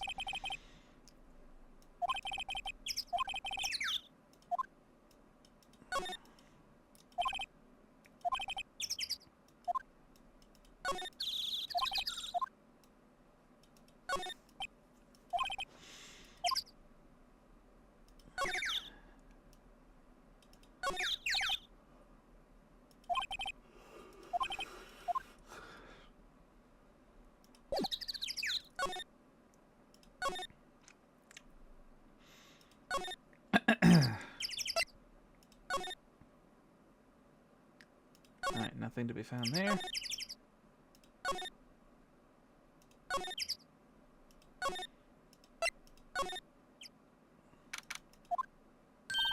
Hey, Nick, you finally came. They just finished the paperwork. I'm free to go. Free at last, eh? Those interrogators were really mean. They were like, okay, what did you do this time? Like I was some kind of criminal. Can you believe it? Well, they let you out in the end, didn't they? Oh, that reminds me. Thanks for the bail. Thank Edgeworth. Huh? He posted bail for you. She said he was grateful for what you did. Mr. Edgeworth did that? I have to make it up to him. We've got to win this case, Nick. What do you think we should do next? We're kind of lacking in clues department. We could go to the park and look for Gordy. I was kidding. Still, if there are any clues out there, the park's as good a bet as any. What do you say? Shall we head down there? Sure. Okay, back to the lake again. There aren't many cops around today, are there? They're probably back at the precinct working up the case against Edgeworth. Hey, y'all. Hey, it's Lotta. Y'all really did it today. What do we do now? Nah, I'm not complaining. See, I did a little thinking. A little. Self-reflection, you might say. I realized that being a witness is a mighty big responsibility. But I just went up there and started blabbing any old thing that came to mind. Lotta. So you see, I want to make it up to y'all. Make it up? What did you think of the trial? To be honest, I was doing it half just to say I'd been a witness. Even though I didn't really see anything. I kind of convinced myself I had, though. I'm sorry, I know I caused y'all a lot of trouble. Well, memory is a tricky, vague little thing. Yeah, I sure know that now. I'll be fine the next time I witness a murder. Right! You mean the first time you witness a murder? Oh, good grief. What about Gordy? Right! Well, the way I figured, the trial's only stoking the flames of Gordy fever. I'll get my exclusive photos and rocket stardom. Alright, Lotta, you go, girl. I wish I could be an investigative photographer, too. Finish your spirit medium training first. Lotta, what do you mean by making it up to us? Well, you see, actually, I got a bit of information for you. What? That Von Karma didn't want me to say nothing about it. What information? Now we're getting to the heart of it. See, I reckon we might be able to do ourselves a little exchange. Exchange? I thought this was to make it up to us. Right. I propose a little exchange to make it up to you. What? Information don't come cheap, my friend. Hey, I see you thinking, my, how unsophisticated these Southern folks are. It's written all over your face. Let me tell you, most Southerners are way more sophisticated than you. I'm just the exception, okay? Well, what'll it be? We gonna deal or not? What do we do, Nick? Deal. We don't have any other leads, so I don't think we have a choice here. Okay, how much? Huh? You're completely off your rocker. I may not be sophisticated, but I'm not trying to rob the poor. Huh? The only fair exchange for information is information. Listen good. What I need from you is information about Gordy. Whoa, Gordy? But Gordy doesn't, but Gordy doesn't, Gordy might not exist. Then bring me proof that shows he don't. I'll be keeping watch from the car, okay? You see something, y'all come to me first, got it? Okay. Right, see y'all later. Okay, Nick, let's get hot. How can you prove something that doesn't exist? Yes, that's, I think, a double negative or something.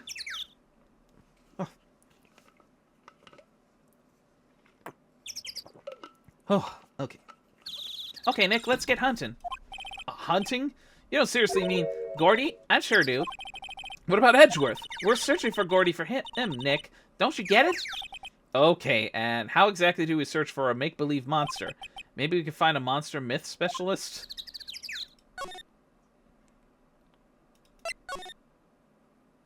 What the hell? Why is there a Steel Samurai inflatable on the beachfront? What's that? The Steel Samurai, Nick. Yo, Maya! Larry, what the heck is that? Oh, it was my girl Kiance's idea. She was all, if you put this here, it would be really cool. Dude, she gave it to me along with the banner. Yeah. Wow, that's really impressive she could find those for you. Well, she knows a lot of people, and that show's finished now, so she got them for free. Right. Yo, Nick, what happened with Edgy? Well, we made it through the first day in court, all right. I don't know how good our prospects are from here on, though. Huh. Hey, Larry, did you know Mr. Edgeworth's secret weakness? He's terrified of earthquakes. Stop making Larry into a stooge, you dick! I'm sorry, that's the only voice that really comes to mind. Huh? That's weird. I don't think he was ever like that in school. No? Really? Well, we were only in the same class for a little bit. He transferred schools pretty quickly. Transferred? Right, when the DL6 incident happened. Doesn't look like Larry knows about it, though. Hey, Larry, when did you get that big thing? Huh? Oh, the big guy?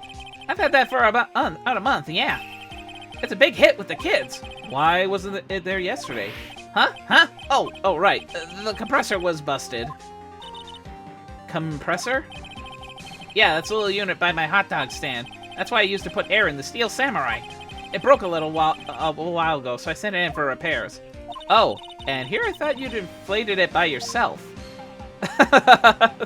Well, he runs his mouth is full of hot air, I'd imagine. Doesn't that Steel Samurai look a little out of place? I mean, it's so huge. I guess it's good advertising. Something about this Steel Samurai just doesn't work for me. Huh? Really? Looks pretty well made to me. Still a novice, aren't you, Nick? Really? True connoisseurs like Cody and me don't fall for this kind of stuff. These Steel Samurai fans are obviously in a league of their own. What's this machine? That's a compressor. I used to fill up that balloon there with air. Huh, neat. Just got it repaired yesterday. Man, what a drag that was. I can't get over the samurai dogs.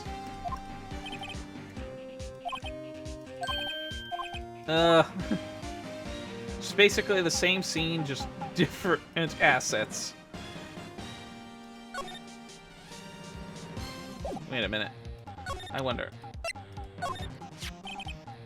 That's the guy that's selling my dogs faster than I could cook them. Do you think Gordy really exists? Nah, I think somebody probably saw something else that they just thought was Gordy. But I'll keep selling samurai dogs until the truth's out. Dynamic entry! Welcoming in, Garfled. How are you doing? Mods, can we get a shout out to Garf? He's another Sweet Bean streamer. Oh, thank you for the hydrate. I definitely been needing it. Thank you for the pets, too. I definitely need the drinks after all the voice acting I've been doing. Okay. Doing awesome at work right now. Okay. I appreciate you stopping in. And don't let work get you too bad. Or hopefully it's not that bad. Dick! Okay, what was I gonna... Oh, yeah. Maybe there might be more here. It's always so quiet here. I wonder if the boat shop is closed for good. Well, with the murder on the lake and all, they're probably just taking a vacation till it blows over. I get it. It doesn't look like there's really much out of place. Or if the forest not finding. Doubt to find any helpful clues.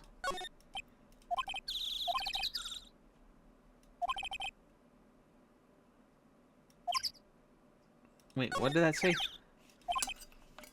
A boat from this dock. Apparently the police took away the actual boat that was used that night. Indeed, there's space for one more boat at the dock. Yep, the mobile crime scene. Okay, anyway.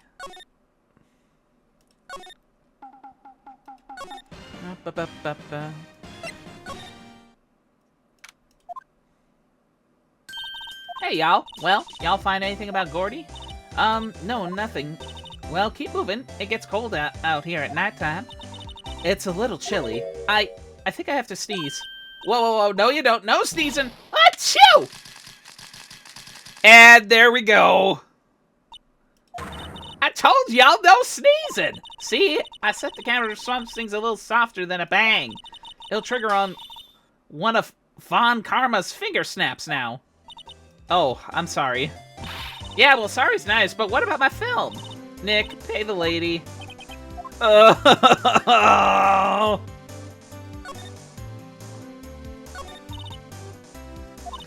my serious business. That's why I decided not to talk about that case anymore. Huh?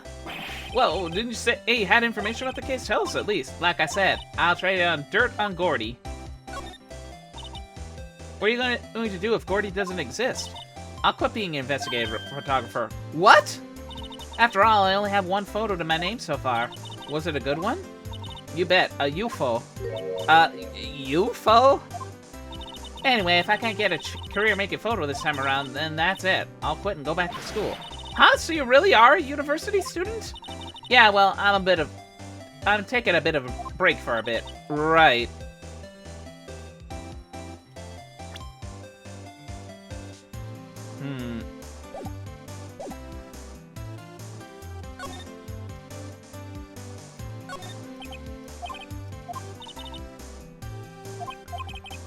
I don't think they have signs like that. Oh, brother.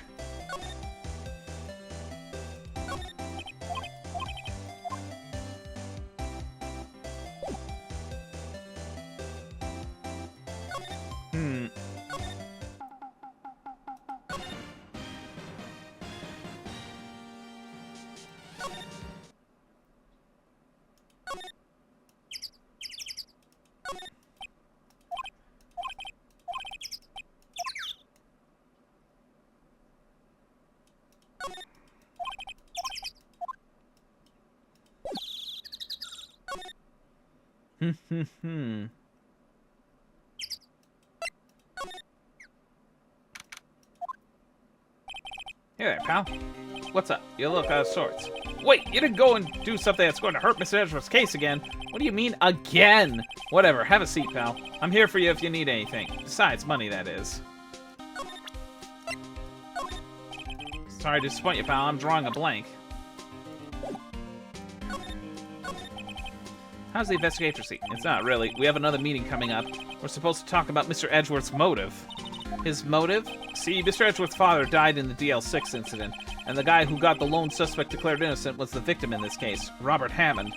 They're saying that's why Mr. Edgeworth shot him, and Edgeworth never talks about his past. I bet they'll drag that out and hit him with it in court tomorrow, too. Poor Mr. Edgeworth. Gotta admit, doesn't look good, pal. Say, Detective, do you know Gordy? The monster down in the Gourd Lake? Not personally, no. Well, we're looking for it. Huh? Are you out of your minds? Eek! Got time to go wild monster hunting? How about doing a little questioning for me, then? Oh, Detective Gumshoe is scaring me, Nick. I told Detective Gumshoe about the deal with Lotta. Nick, try telling him sooner next time. Sorry. I see, pal. Sorry for shouting at you. Okay. Detective Gumshoe will aid your search for Gordy. Huh? I'll loan you one of our newest secret weapons for finding evidence. Really? You can take whichever one you'd like. Okay, give us the goods. Hold on now, everything is in due time for us. First, let me show them to you. These are our best and brightest. Introducing secret weapon number 1. Missile. Missile? And suddenly, we have an arms dealer in the precinct. He's a canine police dog, still in training. Missile! Missile! Here, boy. A Shiba Inu, no less. Here he is. Hey, he's cute. Look, Nick, cute dog. A cute dog. And this will help us how? Next secret weapon number 2 is a fishing pole.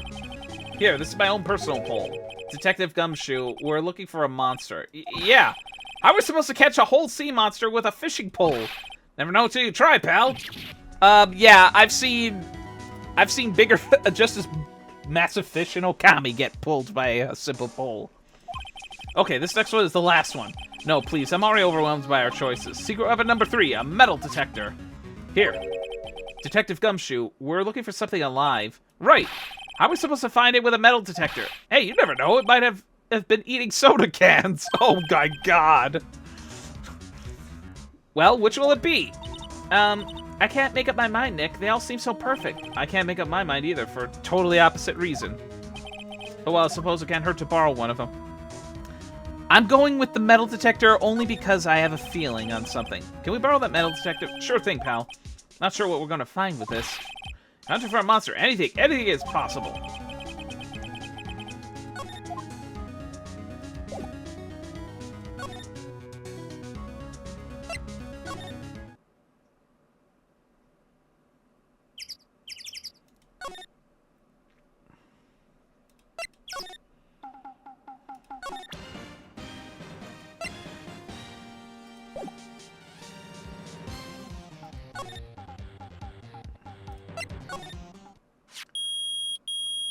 Hello.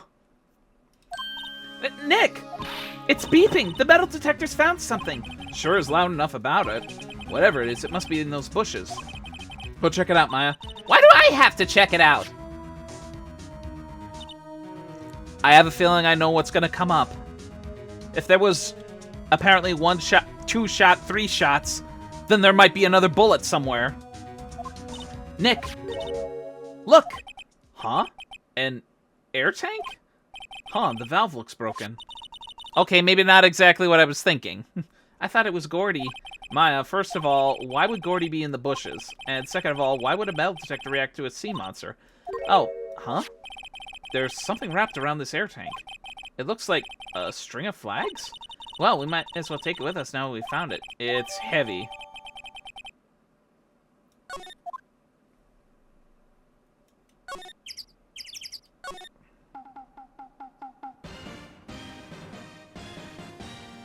I wonder... What? An air tank? What about it? Larry, I wanted to ask you about this tank. Have you seen this before? Huh? Me? No, never. Who the heck would go diving in the middle of winter? There's something about the way his eye twitched when I showed him the tank. Something's off. I think I better pursue this line of questioning a little further.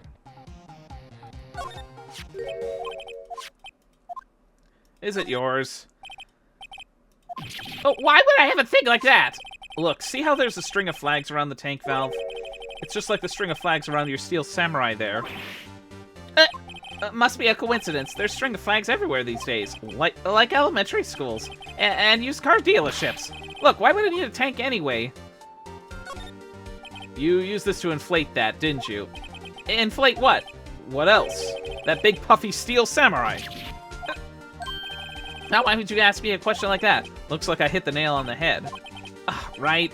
Actually, see, the compressor I always use was on the fritz, so I tried using the tank to inflate it just once, and it didn't go so well, as I suspected. It didn't go so well? Yeah. Do you think you could be a little more specific? Come on, look, it's embarrassing, so I really don't want to talk about it. Tell us. Fine. Whatever. It's like I said, the compressor was busted, so I took the tank and tried to fill the samurai up with that. Then... Okay, this was an unexpected turn of events. The valve busted open and made this incredible noise. And that tank there took off like a rocket. Okay, that explains the second gunshot. I took my poor deflated steel samurai with it. What? Off into Gourd Lake? It sure scared me out of my gourd, that's for sure.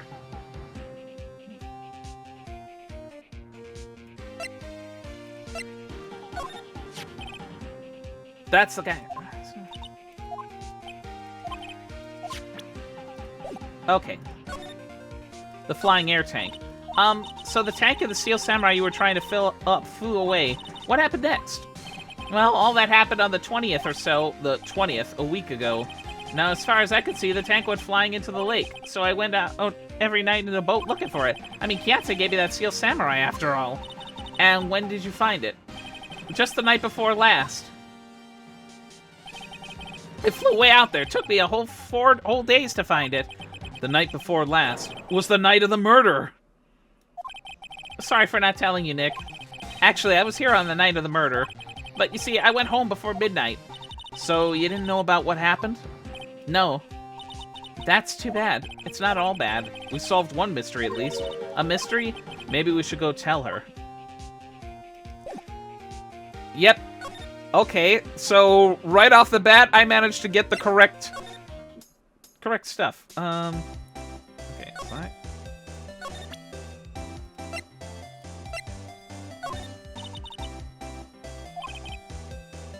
Okay, maybe not that. Dick. You know, I was wondering, Yeah?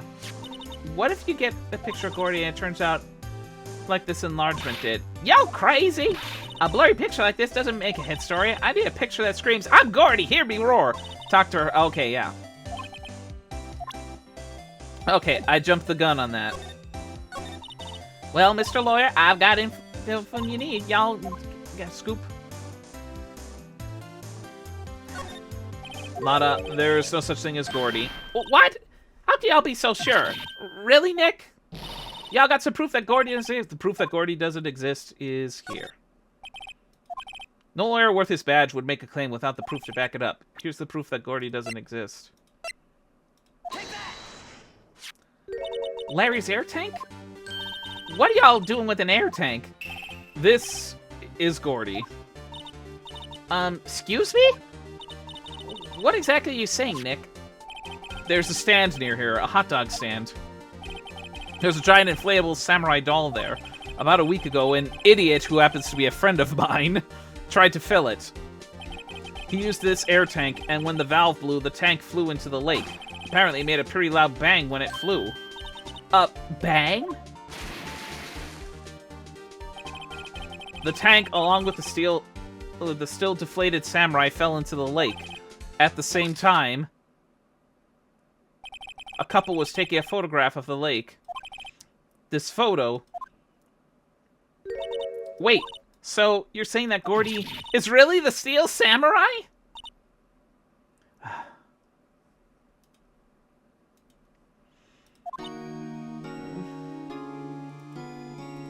Well, that's a fine way to ruin a gal's dreams. I'm sorry, Lada. Nah, it's okay. You win. Oh, I'm just fixing something here.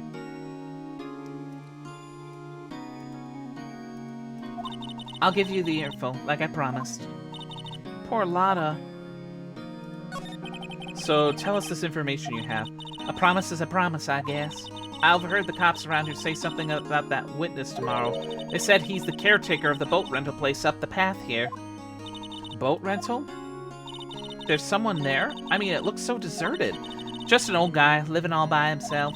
Y'all should go check it out. Thanks, Lada, we will. Let's get cracking, Nick. Oh, hold on. Something else? Yeah, the night of the murder. My camera clicked twice, you know. Huh? Wait, so you have another photo? Well, yeah, but there's nothing in it at all, just the lake. I figured it wouldn't be much use as evidence, so I kept it to myself. Well, it might not be helpful at all, but here, take it. Wait a minute.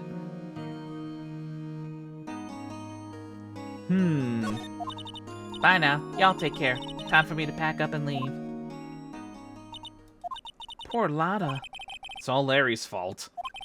The legend still lives on, I guess. Something smells, it's usually the butts! The legend? Yeah, the legend of Larry, familiar all who know him for any length of time. When something smells, it's usually the butts. Someone should whip that butts into shape.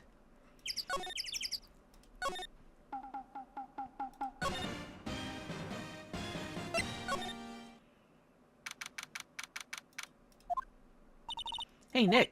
This is the boat shop that Lada was talking about. You're right. Doesn't seem to be anyone around at all. Well, let's go check it out anyway.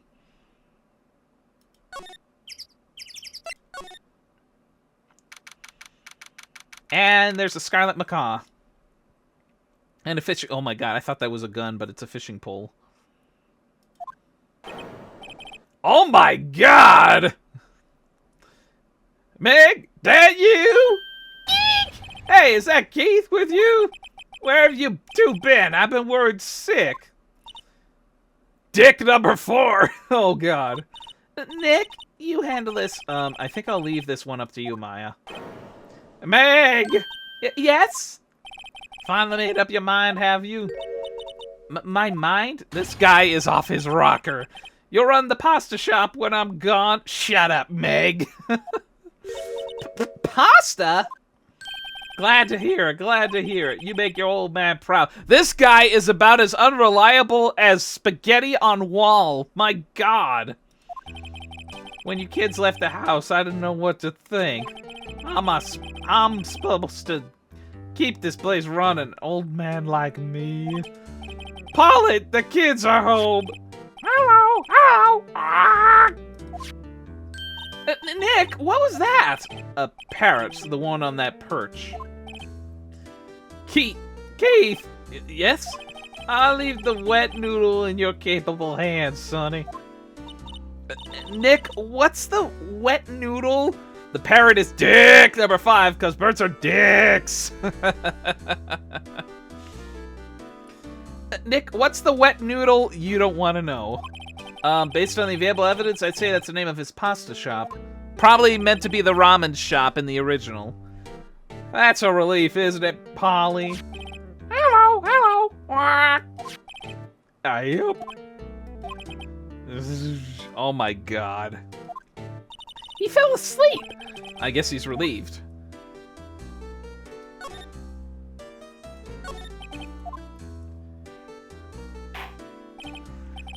The bubble popped to the same sound as the gavel. Pasta shop? Hurry up, do they go? What noodle will live on while I'm gone? My father started it, you know. So that makes you the 3rd generation. Meg. Yes? Tomorrow we'll start with secrets of dough tossing.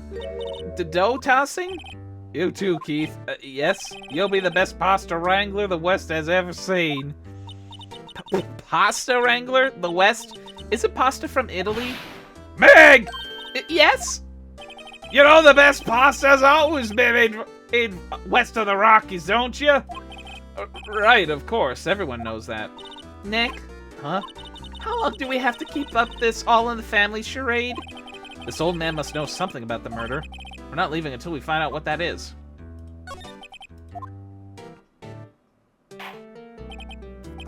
This is a boat rental shop, right? What are you talking about? This here's the Palace of Pasta, the wet new... Oh my freaking lord, this guy is... Though now that you mention it, we haven't gotten any orders for spaghetti lately. All the kids come up say, yo, dude, we want to ride in one of your boats. That's why I keep them boats out there. Youngsters these days, darned if I understand them. I'm pretty confused myself. Nick, this isn't going anywhere. But this old man was the witness tomorrow, right? We've got to find some way of getting information out of him.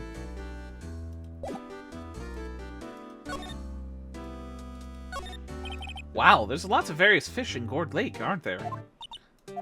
Something funny, Nick? Something's funny, Nick. All these fish are saltwater fish. Yeah, why is there a lot of saltwater fish pictures, but yet he's trying to fish out of a freshwater lake? This fishing pole looks expensive. Wow, he has a television here, too. Look, a little safe. It's locked. What were you trying to do, Maya? Look, Nick, he has an electric blanket on his table. Looks warm. That's a great idea. We should do that at the office. We could sit down with our clients snug and warm and drink hot cocoa. And what? Talk about murders? You're a party pooper, Nick. Good grief. Oh, yeah, that's,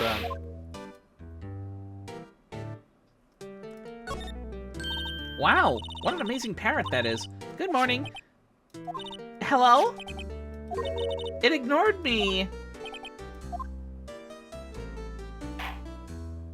What? You forgot, Meg? You gotta call her name first.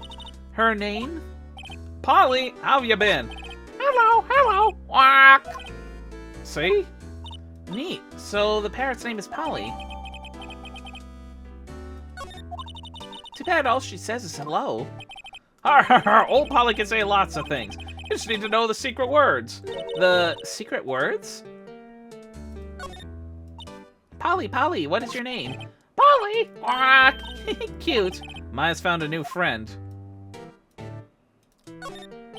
Looks like a kitchen unit. It's pretty clean. I beg to differ. Unless that's just basically heat damage. Funny, he doesn't look like the type who'd keep things tidy like that. Yeah. You're forgetting, Nick. He's running a pasta shop here.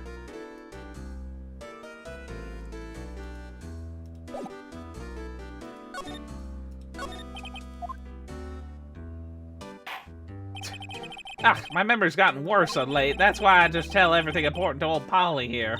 Everything important? I wonder. Polly, what's the number to the safe? What? Oh my god!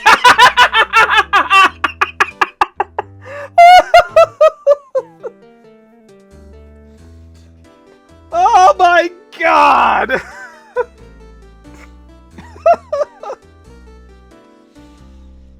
Okay, note to self, do not entrust your deepest secrets to this bird. Hey, Polly, watch it, will ya? Good burb, welcome on in, Tom. How you doing? Oh, I thought there was some shadow. Oh, it's here. Okay, hold on a moment. Let me just fix something here. How you doing, Tom? Hope your day is going well. I'll get a shout out to.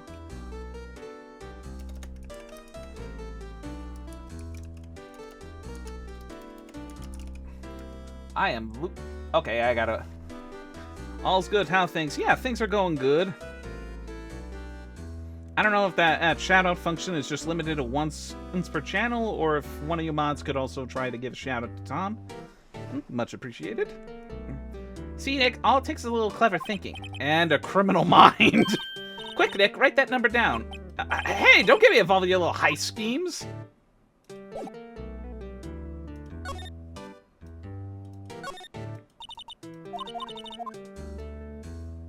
Oh, I thought it was gonna let it. Thank you. Yeah, anytime.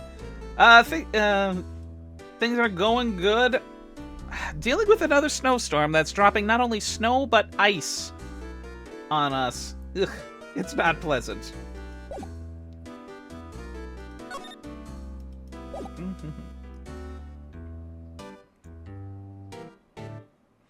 Yeah, oof, indeed.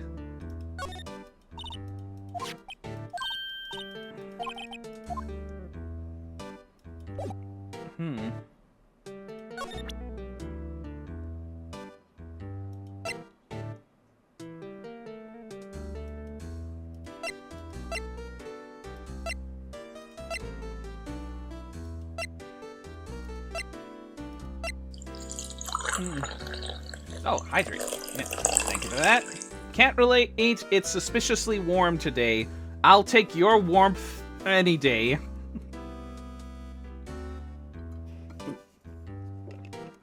Okay.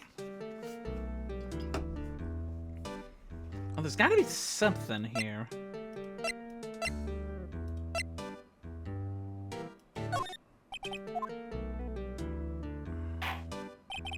Now, listen here, Keith. Remember that tricolor pasta we were talking about? Our rainbow oleoli? I figured our last change of color we should use indigo blue. Indigo blue? That sounds redundant. That didn't seem to work the way I thought it might.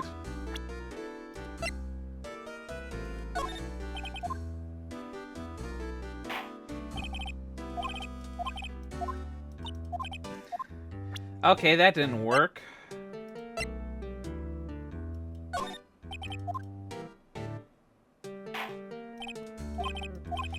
Oh my god, this guy is on about indigo pasta. Okay, chat, you can chime in with a hint. Oh boy.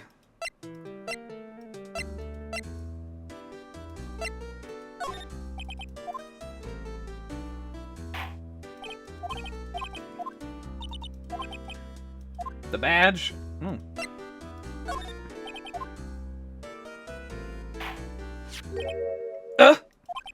That a lawyer's badge? Yes, it is. I don't believe it. This old guy is the first person to recognize my badge. Really? I get it. Huh? Yep. I got you figured out now. You're not Keith! Nick, now's our chance to clear things up. Sir. No, I'm not Keith. And I'm not Meg either. We're here investigating a murder that took place on this lake the other night.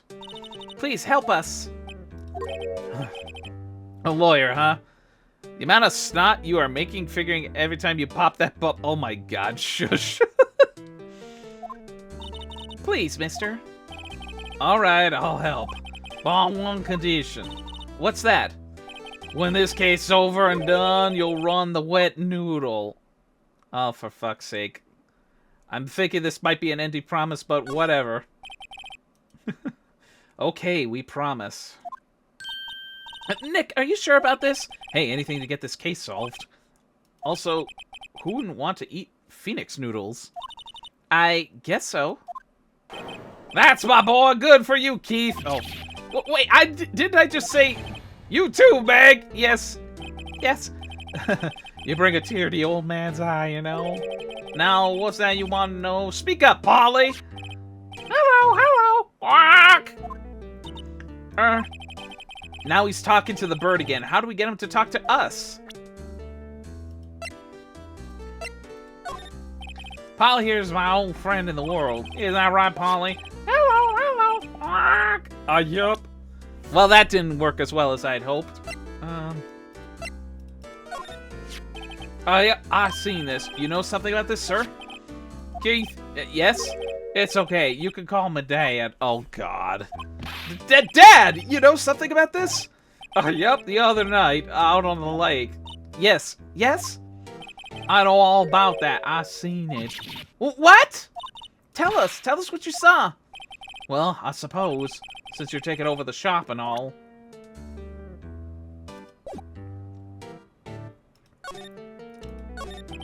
I forget the time, but it was pretty dark outside. Probably night. Yup. It was after midnight, but okay. Then I heard this bang, so I looked outside. Then I heard another one. Bang!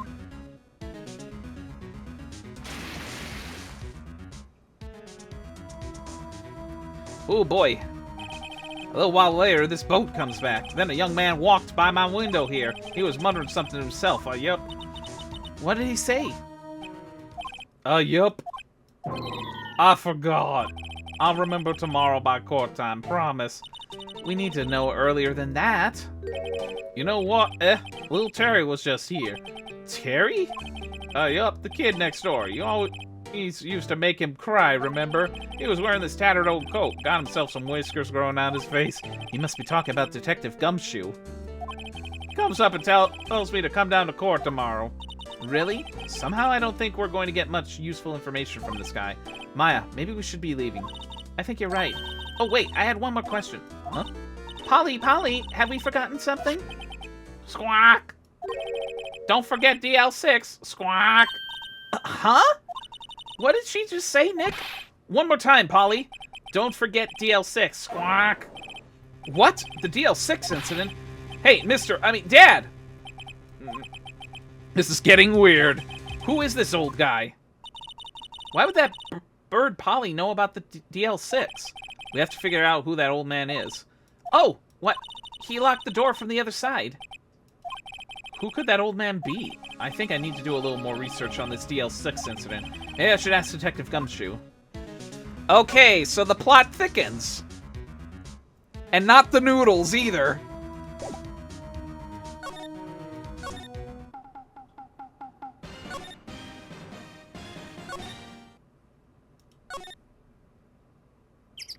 There we are.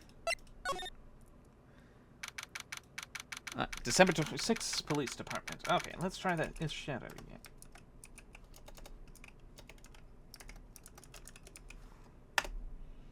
There we go. Okay.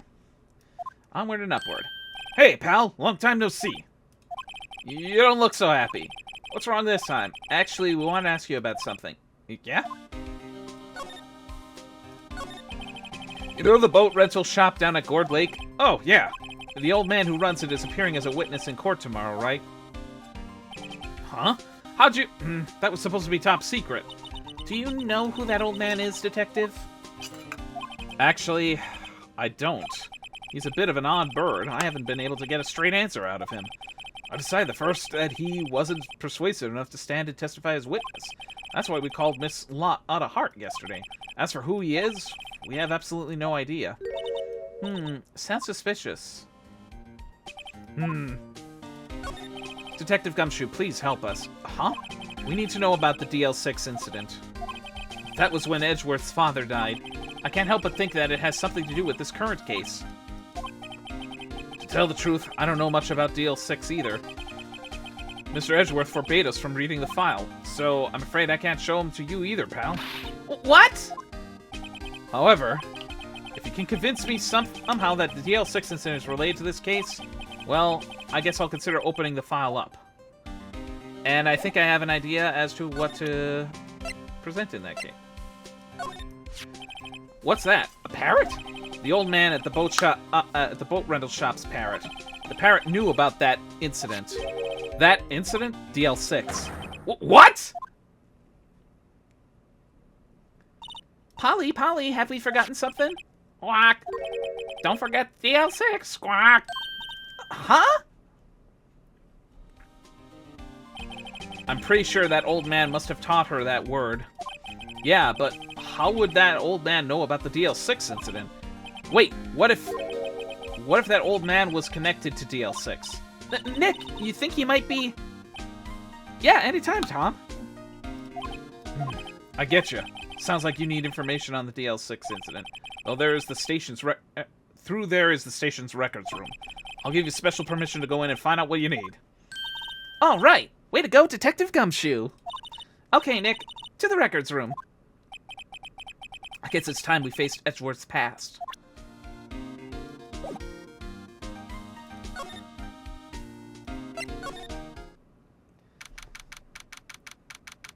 Police Department records room. Yep, this is about what I would expect from a records room of sorts. Wow, it's amazing. Lee Dusty. Try not to sneeze, Maya. 10 years of files and 10 years of dust, I guess. Let's find that DL6 stuff, quick.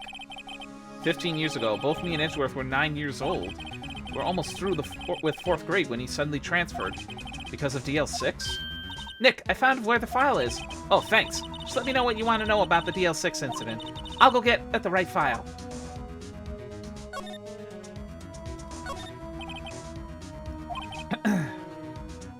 Case is so dusty I can't see what's inside.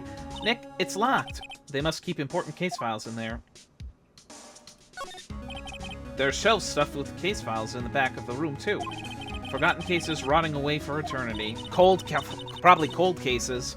Nick, let's get what we need and get out of here. All this dust is getting to me. Here are the files of collected case reports. There's quite a large volume of reports here. Wow, these are all case reports? Yeah, it's like a graveyard of police cases. I guess my sister's case report is in here too. Quietly gathering dust.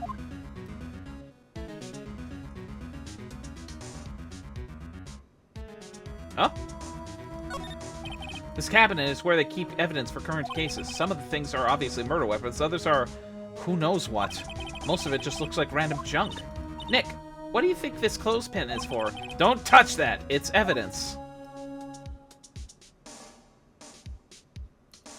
I'm willing to bet Maya was probably going to take that clothespin and try to do some lockpicking. Okay. Well, first I have to get a handle on the main facts, like a summary. Right. Summary. Found it. Here you go. December 28th, 2001. That's exactly 15 years ago from the day after tomorrow. So in 2 days, the case is closed. The incident took place in the elevator at the district courthouse. What? Is this the same district courthouse where we were holding the trial now? Looks like it. There was a large earthquake at 2 p.m. on that day. Part of the court building collapsed and all the lights went out.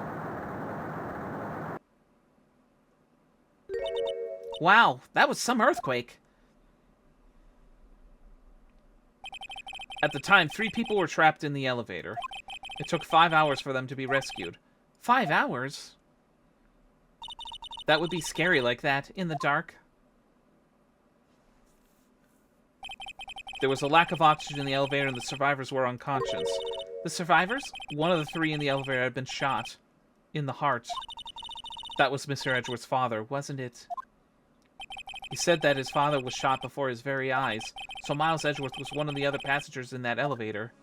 Do you have any data on the victim? Edgeworth's father? Yeah, hold on. Victim. Here, found it. Gregory Edgeworth, 35, defense attorney. If he were still alive, he'd be 50. I guess we could see the resemblance. That determination in his eyes, shared with Edgeworth. with Miles. He had lost this day's case in court and got into the elevator. He had lost that day's case in court and got in the elevator with his son Miles. Miles! Miles Edgeworth, of course. So he was in the elevator with his father. From the angle of the bullet and other evidence, it could not have been a suicide. The murder weapon, a pistol, was found in the elevator. The pistol had been fired 2 times. Where have I heard that before? Huh. Sounds just like the current case. What's going on here? Yeah, 2 shots. Got any data on the suspect in there? That would be the guy that my mom got arrested. Hold on, this is it. The man arrested as a suspect in DL6 was Yanni Yogi? He was a clerk in court, apparently. So he must have been the 3rd person in the elevator. Well, then he had to have done it. But he was found innocent thanks to his defense lawyer, Robert Hammond. Hammond, the victim in our case. Right. The suspect, Mr. Yogi, was oxygen deprived so much he had brain damage. He lost all memory of being in the elevator. I wonder if the old man is Yagi. After he was declared innocent, he disappeared. Where could Yagi have gone to, Or is it Yogi? He may be closer than we think. I guess I know generally what happened in DL6 now. I still don't know what sort of impact the whole thing had on Edgeworth. Nick, are we going to take the whole file? There's too much. We'll never get it out. You're right. How about we just take what we think we'll need?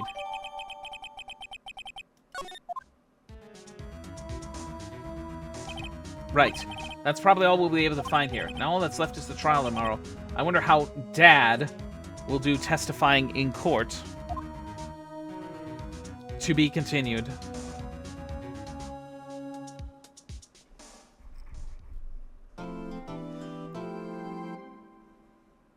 Alright.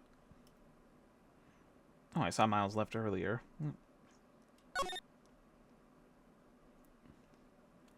Alright. Time to see what what comes about here.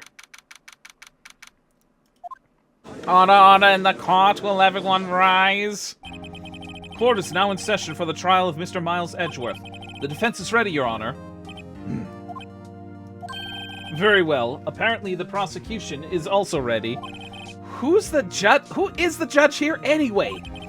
Mr. Von Karma, your opening statement. Very well. No opening statement, so... Not so fast, Judge! I was taking a meaningful pause before speaking. Right, of course. A prediction. Today's trial will end 3 minutes from now. What? I'm sorry? Order! Mr. Von Karma, what is the meaning of your statement just now? Bah! Must you question everything? It'll be over in 3 minutes. We have no time to waste. I call my witness now. Right. I call my witness, my decisive witness, to the stand. It's that mysterious boat shop owner.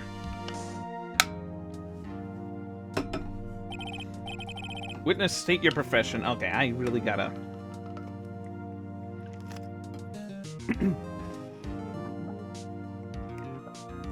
Okay. State your profession.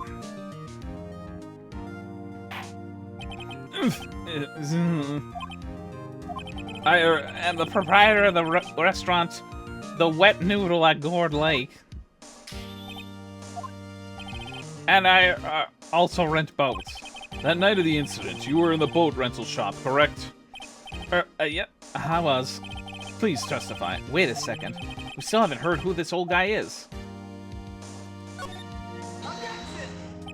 Wait a minute. The witness hasn't stated his name yet. Because I did not ask him, Mr. Wright. Bah! I've predicted this trial will end in 3 minutes. Stop asking trivial questions and cooperate. Yeah, right. The witness will state his name. I'm not really sure. What do you mean? My memory, Your Honor, the witness does not remember anything beyond the last several years. Ergo, he cannot recall his own name. Answer call, you say? Yes, but the incident in question took place 3 days ago. He can testify. Very well, let's hear his testimony then, shall we? Witness? Oh, boy. Boy, oh boy. This is gonna be a rough ride, ladies and gentlemen. It was the night of the 24th, just after midnight. Yep. I was in the restaurant where I ran boats as usual. Then I heard a bang. Yep. When I looked out the window, I saw a boat just floating on the lake. Then I heard another bang. Just about then, the boat comes back to shore and a man walks by my window. Very well. I'd like to begin the cross-examination. There is nothing to question in my witness's testimony. Ergo, no need for cross-examination. Besides, there are only 10 seconds left before our 3 minutes are up. Judge, your verdict now. Yes, Mr. Wright. Cross-examine, of course. What are you saying? Of course I'll cross-examine the witness. Very well, you may begin. Ah! Excuse me, Mr. Von Karma. 3 minutes just passed. I see. Well, then, let's just take our time. You may cross-examine the witness. I thought there was going to be something off about that 3 minutes. Okay, the night of the murder. Time to pick apart this guy.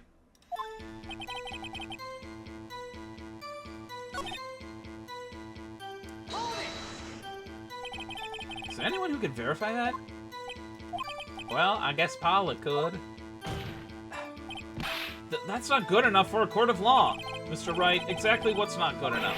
Your Honor, this Polly is a parrot. Parrot? Don't be so hard on the girl, Keithy boy. Keith? Object. The prosecution concedes that we cannot prove the witness was in the shop. Witness, please, continue. Then I heard a bang. Oh, yeah.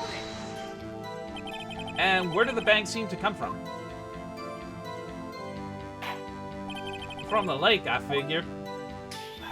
Are you certain? Yep. Good. Continue.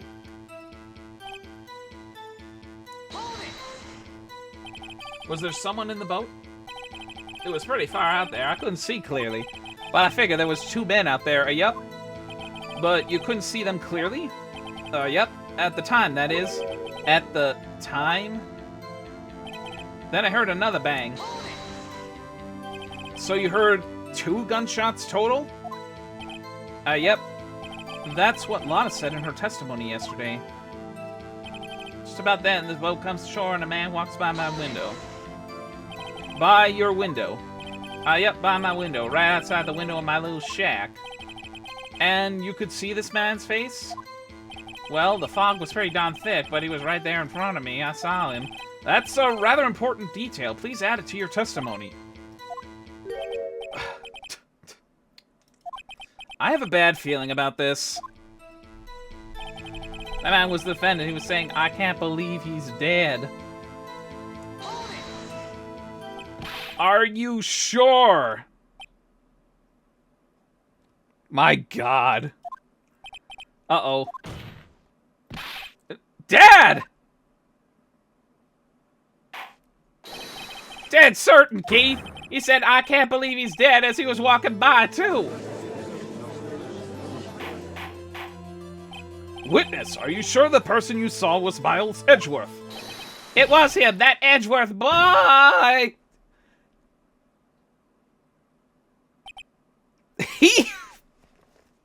What the hell is going on here?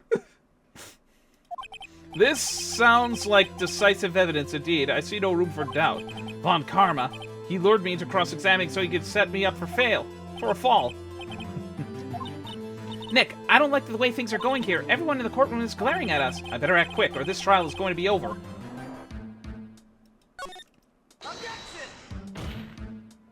Your Honor, we proved in yesterday's trial that it could not have been Edgeworth who fired that gun. Mr. Wright, are you referring to the fingerprints from Edgeworth's right hand found on the gun, and the photograph showing a man firing with his left hand? Exactly. That's easily explainable. He could have wiped his prints after he fired. You're ignoring the truth of the matter here. Everything in this witness's testimony is true. The judge is lost in thought. What should I do? Your Honor, This witness claims that Edgeworth said, "I can't believe he's dead," but his word is all we have. If he were telling a lie... Mr. Wright, in a court of law, the evidence tells all. Apparently you have yet to realize even this basic fact. If you say his testimony is a lie, show us proof. Nick, do we have evidence? It's no good. There's nothing I could do. Are you sure? To be honest, I don't know what I could do anymore. Please. Can you hear me, sis? Please. We need your help. Nick needs you. 3 minutes was perhaps too high an expectation. However, 15 minutes isn't bad. This must be a new record. Enough! The witness may leave the stand. This court sees no reason to further prolong the trial, nor is there any need for more time to decide the case against the defendant. This case is extremely clear. I see no room for misinterpretation of the facts. What? No! This court finds the defendant, Mr. Miles Edgeworth, guilty. The accused will surrender to the court immediately, to be held pending trial at a higher court within a month from today's date. That is all. This court is adjourned. That can't be it.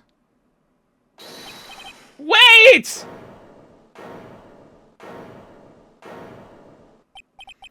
Who was that just now? Me! Huh? What? Larry? What are you doing here? Listen, you gotta listen to me. I was there in the park the night of the murder. I wasn't sure about it until yesterday, but today I remembered it. Remembered what?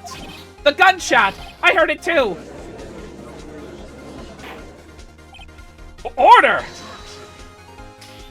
What is the meaning of this? The verdict has been decided. I call for adjournment. One moment, Mr. Von Karma. So you say you heard a gunshot? Yeah, I did. A gunshot that night. I was sitting there in the audience listening to the testimony. Then I realized something he said was different from what I remember.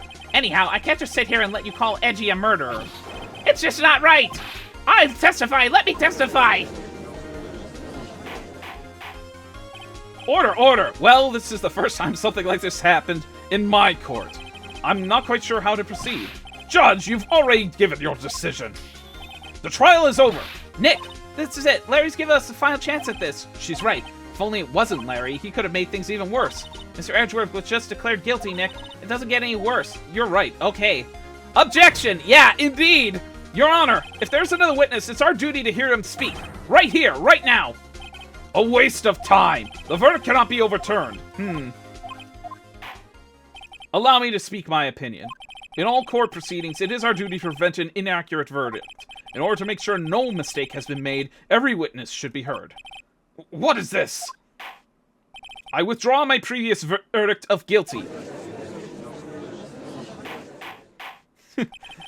Yep, you're basically channeling my inner thoughts, Garf. Mr. Von Karma, I order you to call this new witness to testify. Can judges do that? I'm probably going to go off on a limb and say in real life that for something like that to happen, like at a moment's notice, is a very rare circumstances. Could it happen? Yes, but we gotta basically take this at face value and just say video game logic at this point. I order you to call this new witness to testify. Now! What? The court will adjourn for a 5-minute recess. After that, we will hear this new witness. Court is adjourned.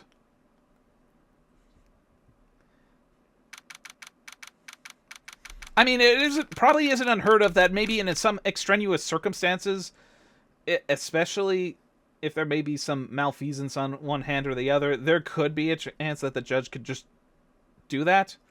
But more often than not, if there's like a disagreement with the outcome of a judgment, that's then basically left to the appeals court process, which Lord knows how long that would end up taking. Phew. That was too close. Sorry to keep you on edge of your seat like that, Edgeworth. I've seen worse. Yeah, right, Edgeworth. You're sweating bullets. I just wonder what Larry plans to say in there. Larry was at the lake that night? Yes. He said he went looking for the steel samurai balloon that flew into the lake. Oh, right. And he found the balloon at the air tank that night.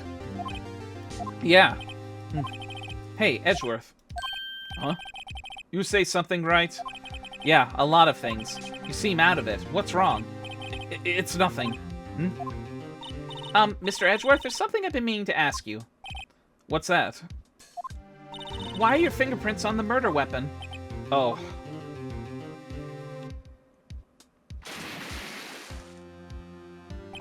When he fell into the lake, I went into a daze. I couldn't understand what had happened. I couldn't think straight. Then I saw the pistol lying on the floor on the boat in front of me. I picked it up without thinking. I didn't have a reason, really. I see. Right. Yeah. This might be our chance. Our chance? Von Karma has only ever run perfect trials. Perfect trials? Perfectly prepared witnesses. Perfectly complete evidence. That's the secret to his success. This is the first time he's ever had to deal with something unexpected. He has to let someone he hasn't even talked to testify before the court. And that someone is Larry. What are you getting at? It's likely his testimony will be full of holes, right? That's right, Nick. No 10-minute trial this time. We'll milk this one for all it's worth. Hey, it was 15 minutes. 15! Everything's on Larry now. Oh, boy. Oh, man, my mind is now starting to get dizzy here. Order in the court!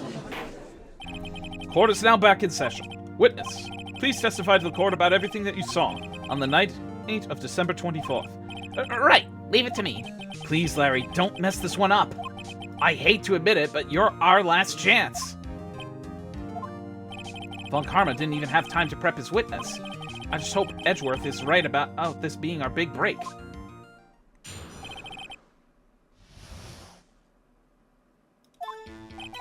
That night, I was out on a boat on the lake.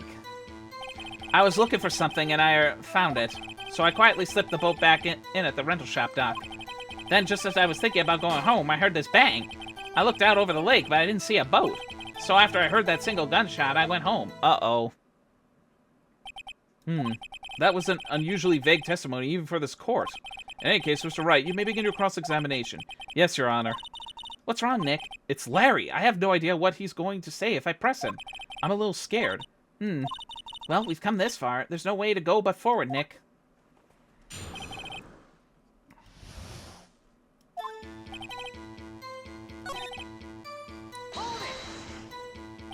Looking for something? Yeah. Mr. Butts, what was it you were looking for? What the witness was searching for is irrelevant. Most likely he was hunting for this Gordy. That's surprisingly close to the truth in a sense. This is all irrelevant. Let's get it over with.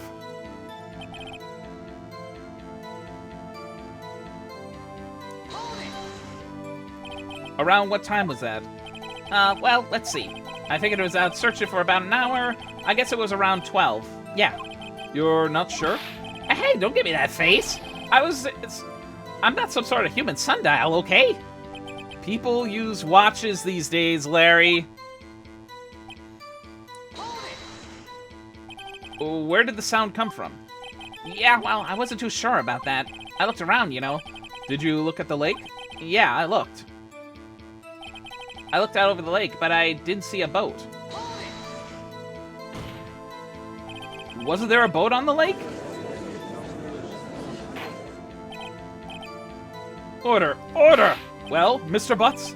Well, everyone just calm down, okay? I mean, it was a real foggy that night. I'm not sure whether there was a boat out there or not.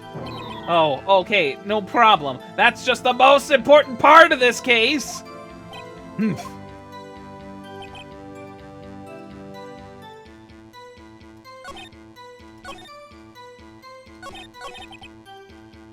Wait a minute.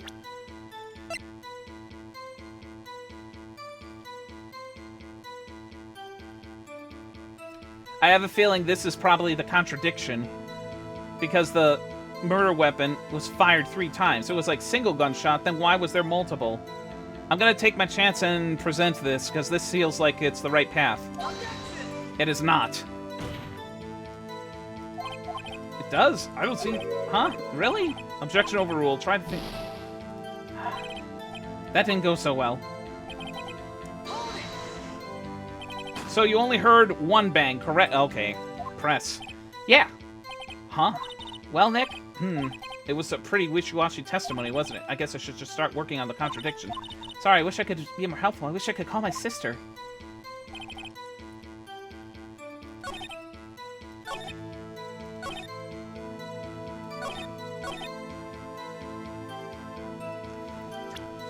Okay, I'm gonna save here.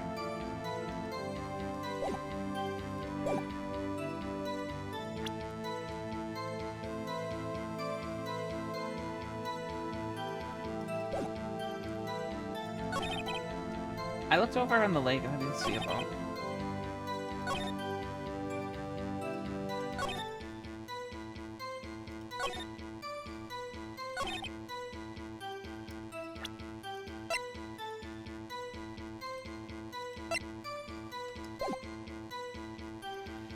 Oh boy. Okay, chat, you can chime in with a hint. Just a hint. As to what I'm supposed to be looking at here.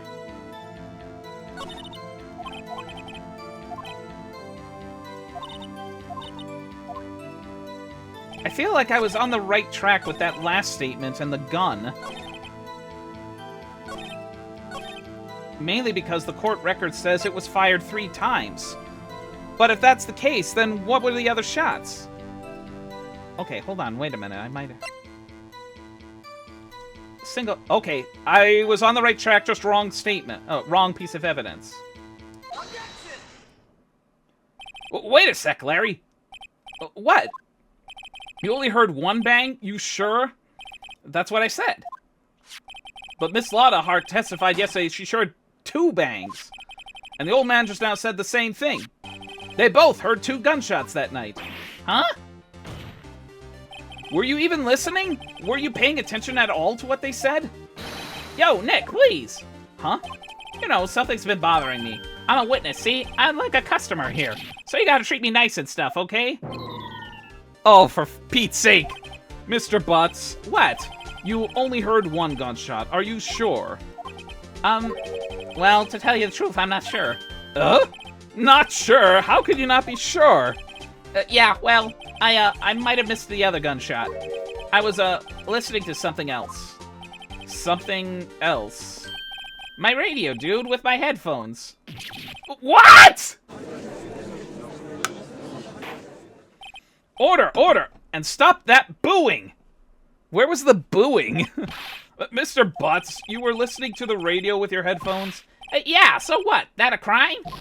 I listen to my radio. Everybody listens to radio. What's the big deal? Mr. Von Karma, your opinion? Waste of time. I do not accept this witness, nor his shoddy testimony. Well, Mr. Wright, should we continue the testimony? Your Honor, please allow the witness to continue his testimony. Bah! Nothing is more pitiful than a lawyer who doesn't know when he's lost. Very well, Mr. Butts, please give your testimony and be sure to include the details like your radio. Right, leave it to me. I wouldn't if there were any other way out of this, believe me. What Larry heard.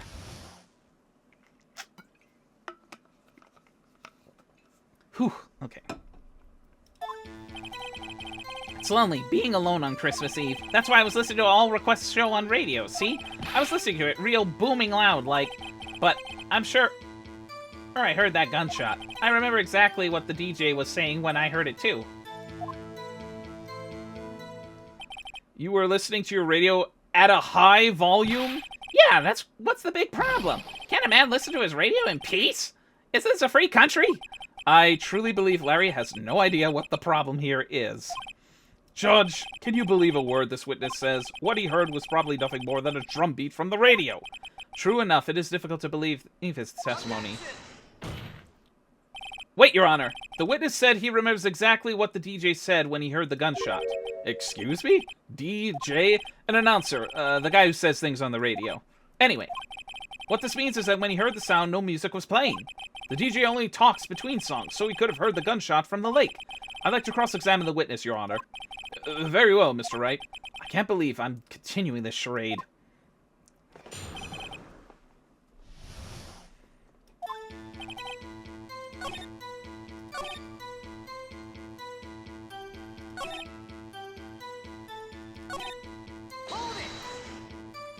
What did she say? Mr. Wright, please cease these pointless questions. What possible good could knowing what a radio DJ said to us? Indeed, Mr. Von Karma has a point. I'll allow the question only if you see some reason we should care. Oh boy.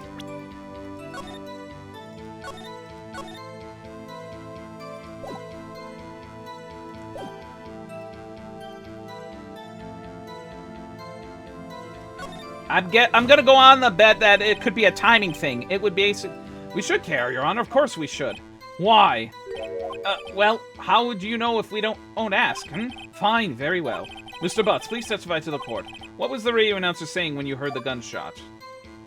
Just when it said, "Hey, it's almost Christmas," I heard the gunshot.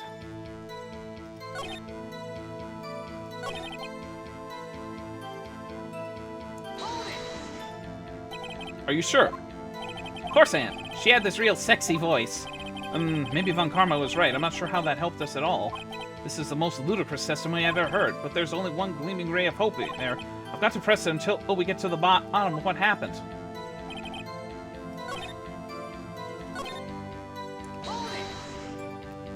Real booming loud? Yeah, you know. And you had headphones on? Yep. I would think you could hear anything going on outside at all. But I'm sure I heard the gunshot. Can you prove that? No, of course you can't. No, I can't prove it. But I remember that moment real clear. I mean, while I was talking about it, it came back real clear to me, you know?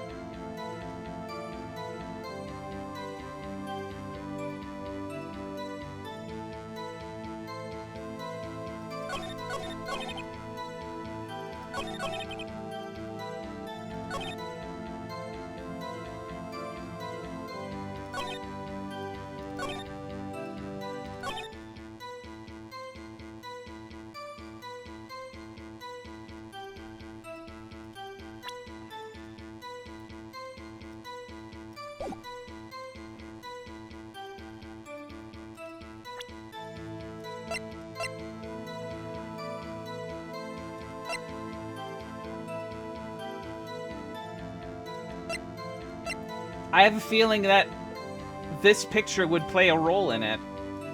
Because it's almost Christmas, but the gunshot happened after.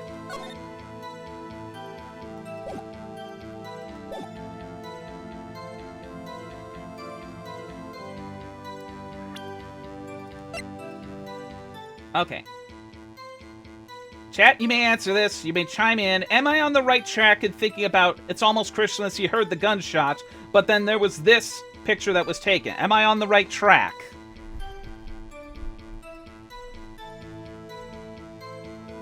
In making this assumption. It's almost Christmas. That would be almost Christmas, but it's empty.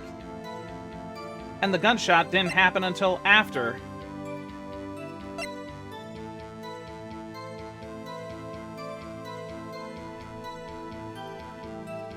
Okay, I'm just gonna YOLO this.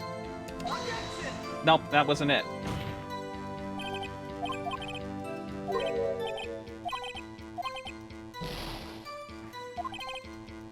That didn't go so well. Okay, so maybe it was the other picture. Yep.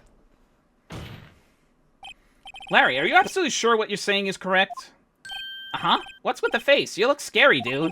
Hey, if you're trying to scare me, you know better. I don't scare that easy. Is something the matter, Mr. Wright? Your Honor, didn't you hear what the witness just said? The DJ said, "Hey, it's almost Christmas." The DJ said, "Hey, it's almost Christmas" when we heard the gunshot. Indeed, and almost Christmas means it wasn't Christmas. Do you realize what this means? When he heard the gunshot, it was still Christmas Eve. That would seem to be the case, yes, but he should have heard that gunshot after midnight. This photograph is irrefutable proof of the fact. Let's see. Hey, what time was the photo taken? Let's see what the time was on the photo taken when the gun triggered Miss Hart's camera. 12:25. 15.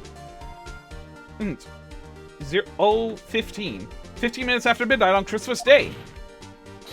This is a clear contradiction, Your Honor. Order! Order! What does this mean?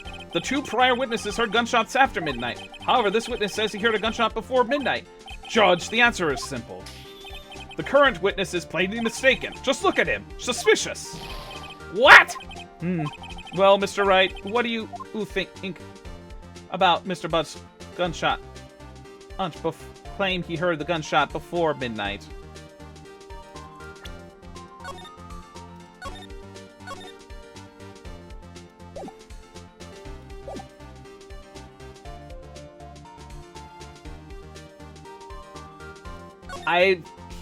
Larry's not mistaken, Your Honor. He heard the gunshot before midnight. Intriguing. I'm assuming you have evidence to prove this wild claim? Show me evidence there was a gunshot before midnight. Yeah, this. Because the microphone was still programmed to loud noises, so there was this photo taken. Okay, I was on the right track. It was just wrong pieces of evidence at the wrong time. Look at this photograph. This was taken by our witness yesterday, Miss Lotta Hart, with her automatic camera. The timestamp on the photo reads December 24th, 11:50 p.m. Oh? But there's nothing in the lake in this picture. Your Honor, the real issue here is not why nothing is shown in this photograph, it's why this photograph exists at all. What do you mean? Your Honor, this photograph was taken by an automatic camera. That camera was set to go off in response to loud noises. Aha! Correct. There was a loud noise on the lake at 11:50 p.m. This is why this photograph was taken. In other words, when Larry heard that gunshot, it was most definitely still Christmas Eve. Indeed, it would seem that this is the case. Then, where does that leave us? Miss Hart has testified that she heard gunshots after midnight. Are you claiming she was mistaken? Not at all, Your Honor. And it is a fact that the camera also triggered at 50 minutes after midnight. Your Honor, that night there were 2 sets of gunshots with a 25-minute pause between them. Why would this be? Don't be fooled, Judge. The camera is set to respond to loud noises. Yes? There is no proof that the loud noise at 11:50 was a gunshot. Why the witness would have why the witness could have sneezed, triggering the camera. Hey, my nose was clear that night, man. Clear. Well, Mr. Wright, there's no turning back now. Can you prove that the loud noise at 11:50 was indeed a gunshot?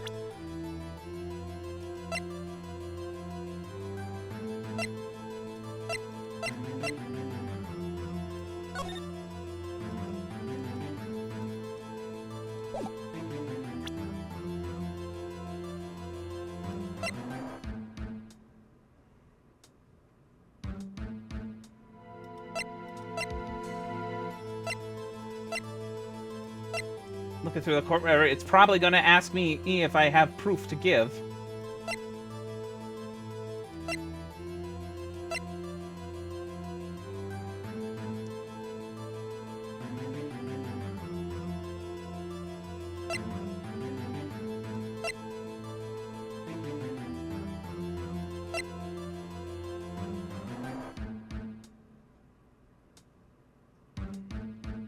I feel like it'll come down to the autopsy, which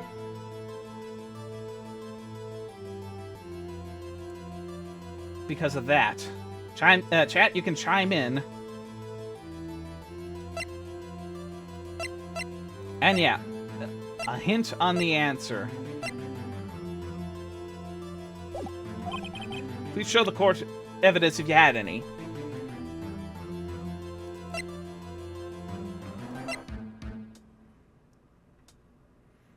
Yeah. What about what Lotta gave you? It was just information on the witness. But yeah. 1, 2, 3. It's right there in the court record. The gun was fired 3 times. This is my evidence. The murder weapon? Something about this pistol was bothering me, Your Honor. Both the witness who testified yesterday heard 2 gunshots. However, the murder weapon was fired 3 times. Yep. Yep. I kind of stumbled in the answer on my own, but I'm glad that you chimed in. Yep, that was right. When then was the last shot fired? Only now have I realized the truth. That 3rd shot was the shot Larry heard just before midnight. Order. That would make sense of the evidence we've seen so far. However, this leaves me wondering exactly what did happen that night on the lake. Exactly. If this is true, there were 2 sets of gunshots separated by 25 minutes. One at 11:50, another at 15 minutes after midnight. Why, I ask you? Why? Uh-oh, I better think of something quick. Wait a second. Gunshots separated by 25 minutes. Ah! What's wrong, Nick? I have it. I have it. Huh? Remember the case with the Steel Samurai? Huh? Yeah, of course, I remember. The murderer in this case had the same idea as the murderer in that case. What do you mean? Maya. Yes, if we don't figure this out now, we'll never overturn Edgeworth's guilty verdict. I got a hunch, and I'm going to run with it. Right. I mean, is this safe? Safe? We've already gotten a guilty verdict. We have nothing to lose. You just watch and let me know if I say anything that sounds fishy, okay? Right, Nick. Your Honor. Yes, Mr. Wright. The testimony just now has cleared up this entire case. What do you mean by that, Mr. Wright? Okay, I'm gonna save quick here.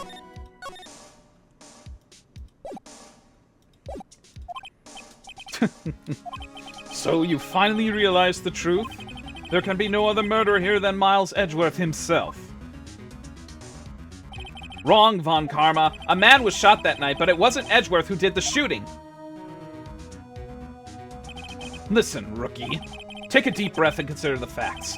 At the time of the murder, one boat was on that lake. This was shown by the witness's photograph. The defendant, Edgeworth, and the victim, Robert Hammond, were on that boat.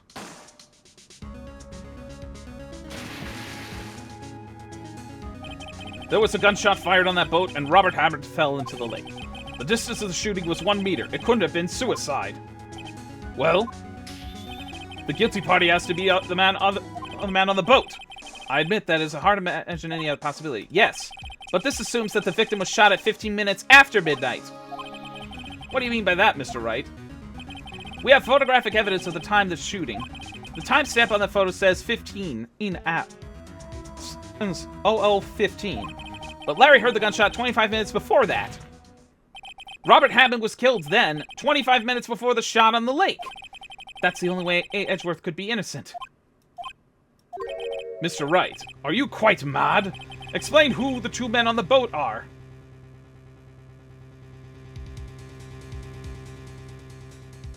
The murderer and Hammond. It was the murderer and Robert Hammond. What are you saying? That contradicts what you just told the court. You said that Robert Hammond had been killed 25 minutes before the gunshot. Yes, that's right. Also, might I mention, the defendant, Mr. Edgeworth, admitted to being on that boat. Right, Your Honor, crash and burn. Mr. Wright, your client has already been declared guilty once. I'm going to have to penalize you for this foolishness. I'll ask you again.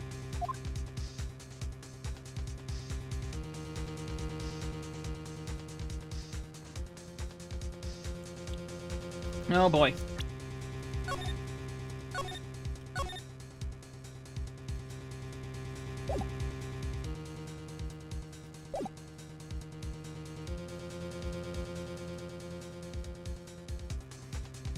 Okay, chat, you can chime in with the answer, because I'm pretty much sure it's... I'm strongly thinking this, Edgeworth and the that's what I was leaning on next. Of course, it was Edgeworth and the murderer! And the murderer killed Robert Hammond at 11:50. He assumed the guise of Mr. Hammond had met Mr. Edgeworth. What? Are you serious? Yes. Edgeworth won't tell us why he went to the lake that night. However, I have a hunch. That night, Robert Hammond called Edgeworth to the lake. Now, Edgeworth didn't know Robert Hammond's face that well. That's why he didn't suspect anything when the murderer took Robert Hammond's place. I'm not sure what to make of all of this. Ludicrous! Mr. Wright, tell us the name of the murderer, then. The murderer's name? Right. It's...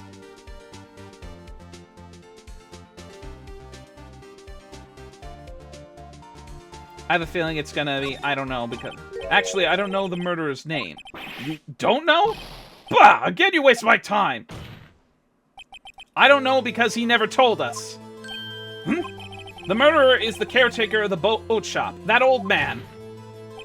At 11:50, he was the one who killed Robert Hammond. The caretaker of the boat shop? Where did he do this? There weren't any boats on the lake then. Why would he have to go all the way out on the lake just to shoot someone? May I suggest that the real scene of this crime was not on a boat? What? Well then, where did the murder took place?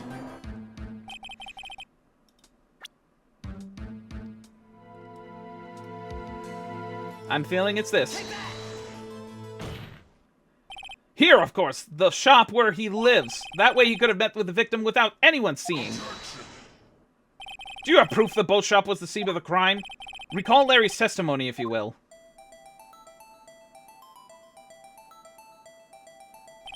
That night, he was out on the lake in a boat searching for something. He finds it and returns the boat. Then, just as he's starting to head for home, he hears a gunshot. He heard a gunshot, Your Honor, even though he was wearing headphones at the time. In other words, the gunshot was very, very close by. And where could that be if he had just returned a boat? The boat shop. Mr. Wright, what happened that night on Gourd Lake? Please, tell the court from the beginning. Yes, Your Honor. Nick, are you sure about this? Not really, but I think if I start at the very beginning and I take it slow, I might just be able to figure this out. Okay, so the final beats isn't cross-examining and tearing apart a witness testimony. It's me putting it out there. That night, the caretaker of the boat shop called Robert Hammond to his shop.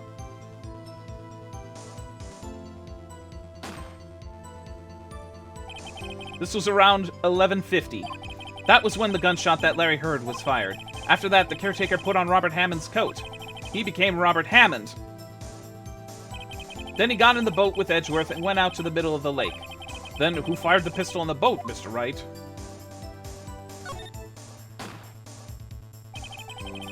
Of course, it was the murderer who shot the pistol. He shot twice. Both missed Edgeworth on purpose. Wait a minute. Yes? Why would he shoot twice if he didn't mean to hit anyone? Details. Know this, Mr. Wright. The moment you run out of explanations, the moment you lose. Tell us why the murderer had to fire twice.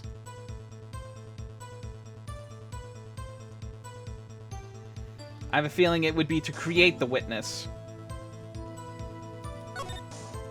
I believe he shot twice to create a witness, Your Honor. Create a witness? The murderer lifts his pistol and fires one shot. That ensures that anyone who heard the shot would look at the lake. Indeed, Miss Hart did exactly that after hearing the first gunshot. Next, the murderer waits a bit and he fires again. Then, the murderer jumps from the boat himself, leaving the pistol in the boat behind him. I see. To someone looking from the edge of the lake, it would appear that one of the men on the boat had shot the other. The murderer didn't know about the automatic camera, of course. That's why he shot twice, to draw attention to the boat. Once you realize that, everything falls into place. The boat shop caretaker swam back to his shop, then he put Mr. Hammond's wet coat back on the body, and threw the body into the lake. This is what happened, Your Honor. These are the events that transpired that night on Gourd Lake.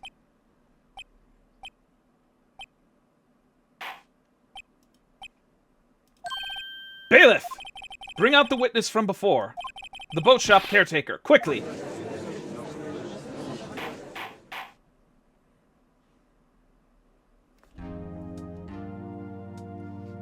Very well. While we are waiting for the caretaker, I would like to ask the defendant, Miles Edgeworth, a few questions. Mr. Edgeworth, please take the stand. Mr. Edgeworth, you heard what the defense has said? Yes. Well, why did you go to the lake that night? What Wright has said was mostly correct. Astonishingly so, actually. Yes. Several days ago I received a letter. The letter was signed Robert Hammond. He asked me to come to the boat shop by the lake at night on Christmas Eve. He said he had something very important to discuss with me. Something important? I'm sorry, I can't say what it is. Your Honor, sir. Bailiff? If we are conducting a trial here, I must ask you to remain quiet. The witness has disappeared. He isn't at the boat shop either. He's on the run. What? What should I do? Find him, quickly. We cannot allow him to get away.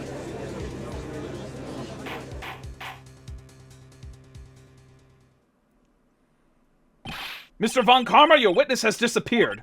A search warrant has already been issued.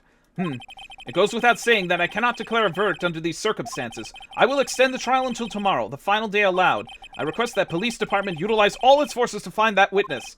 Am I understood? One more thing. Just who is that boat shop caretaker? I think his identity has become very important to this trial. I want him, and I want to know who he is.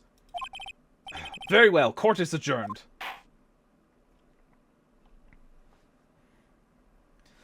Holy moly. Whew.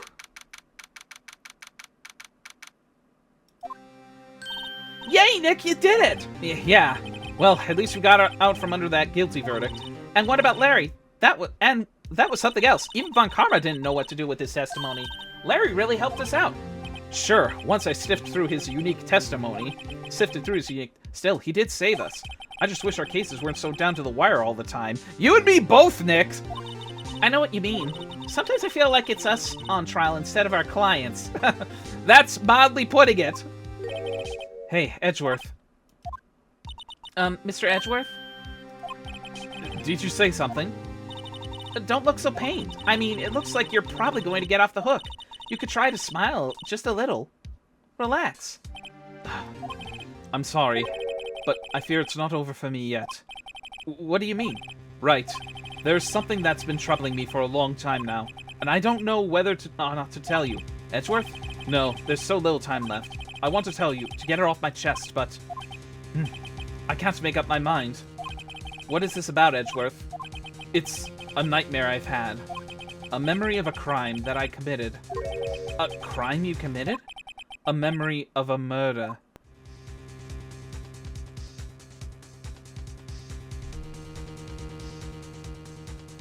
To be continued. Huh. I kind of wonder now, circumstances as they are, what the case could be, but... Well, I think that'll end up doing it for now. Oh, everyone, a little bit over time, but we managed to get through another significant portion of the case. And we'll save it there and save it for next Sunday.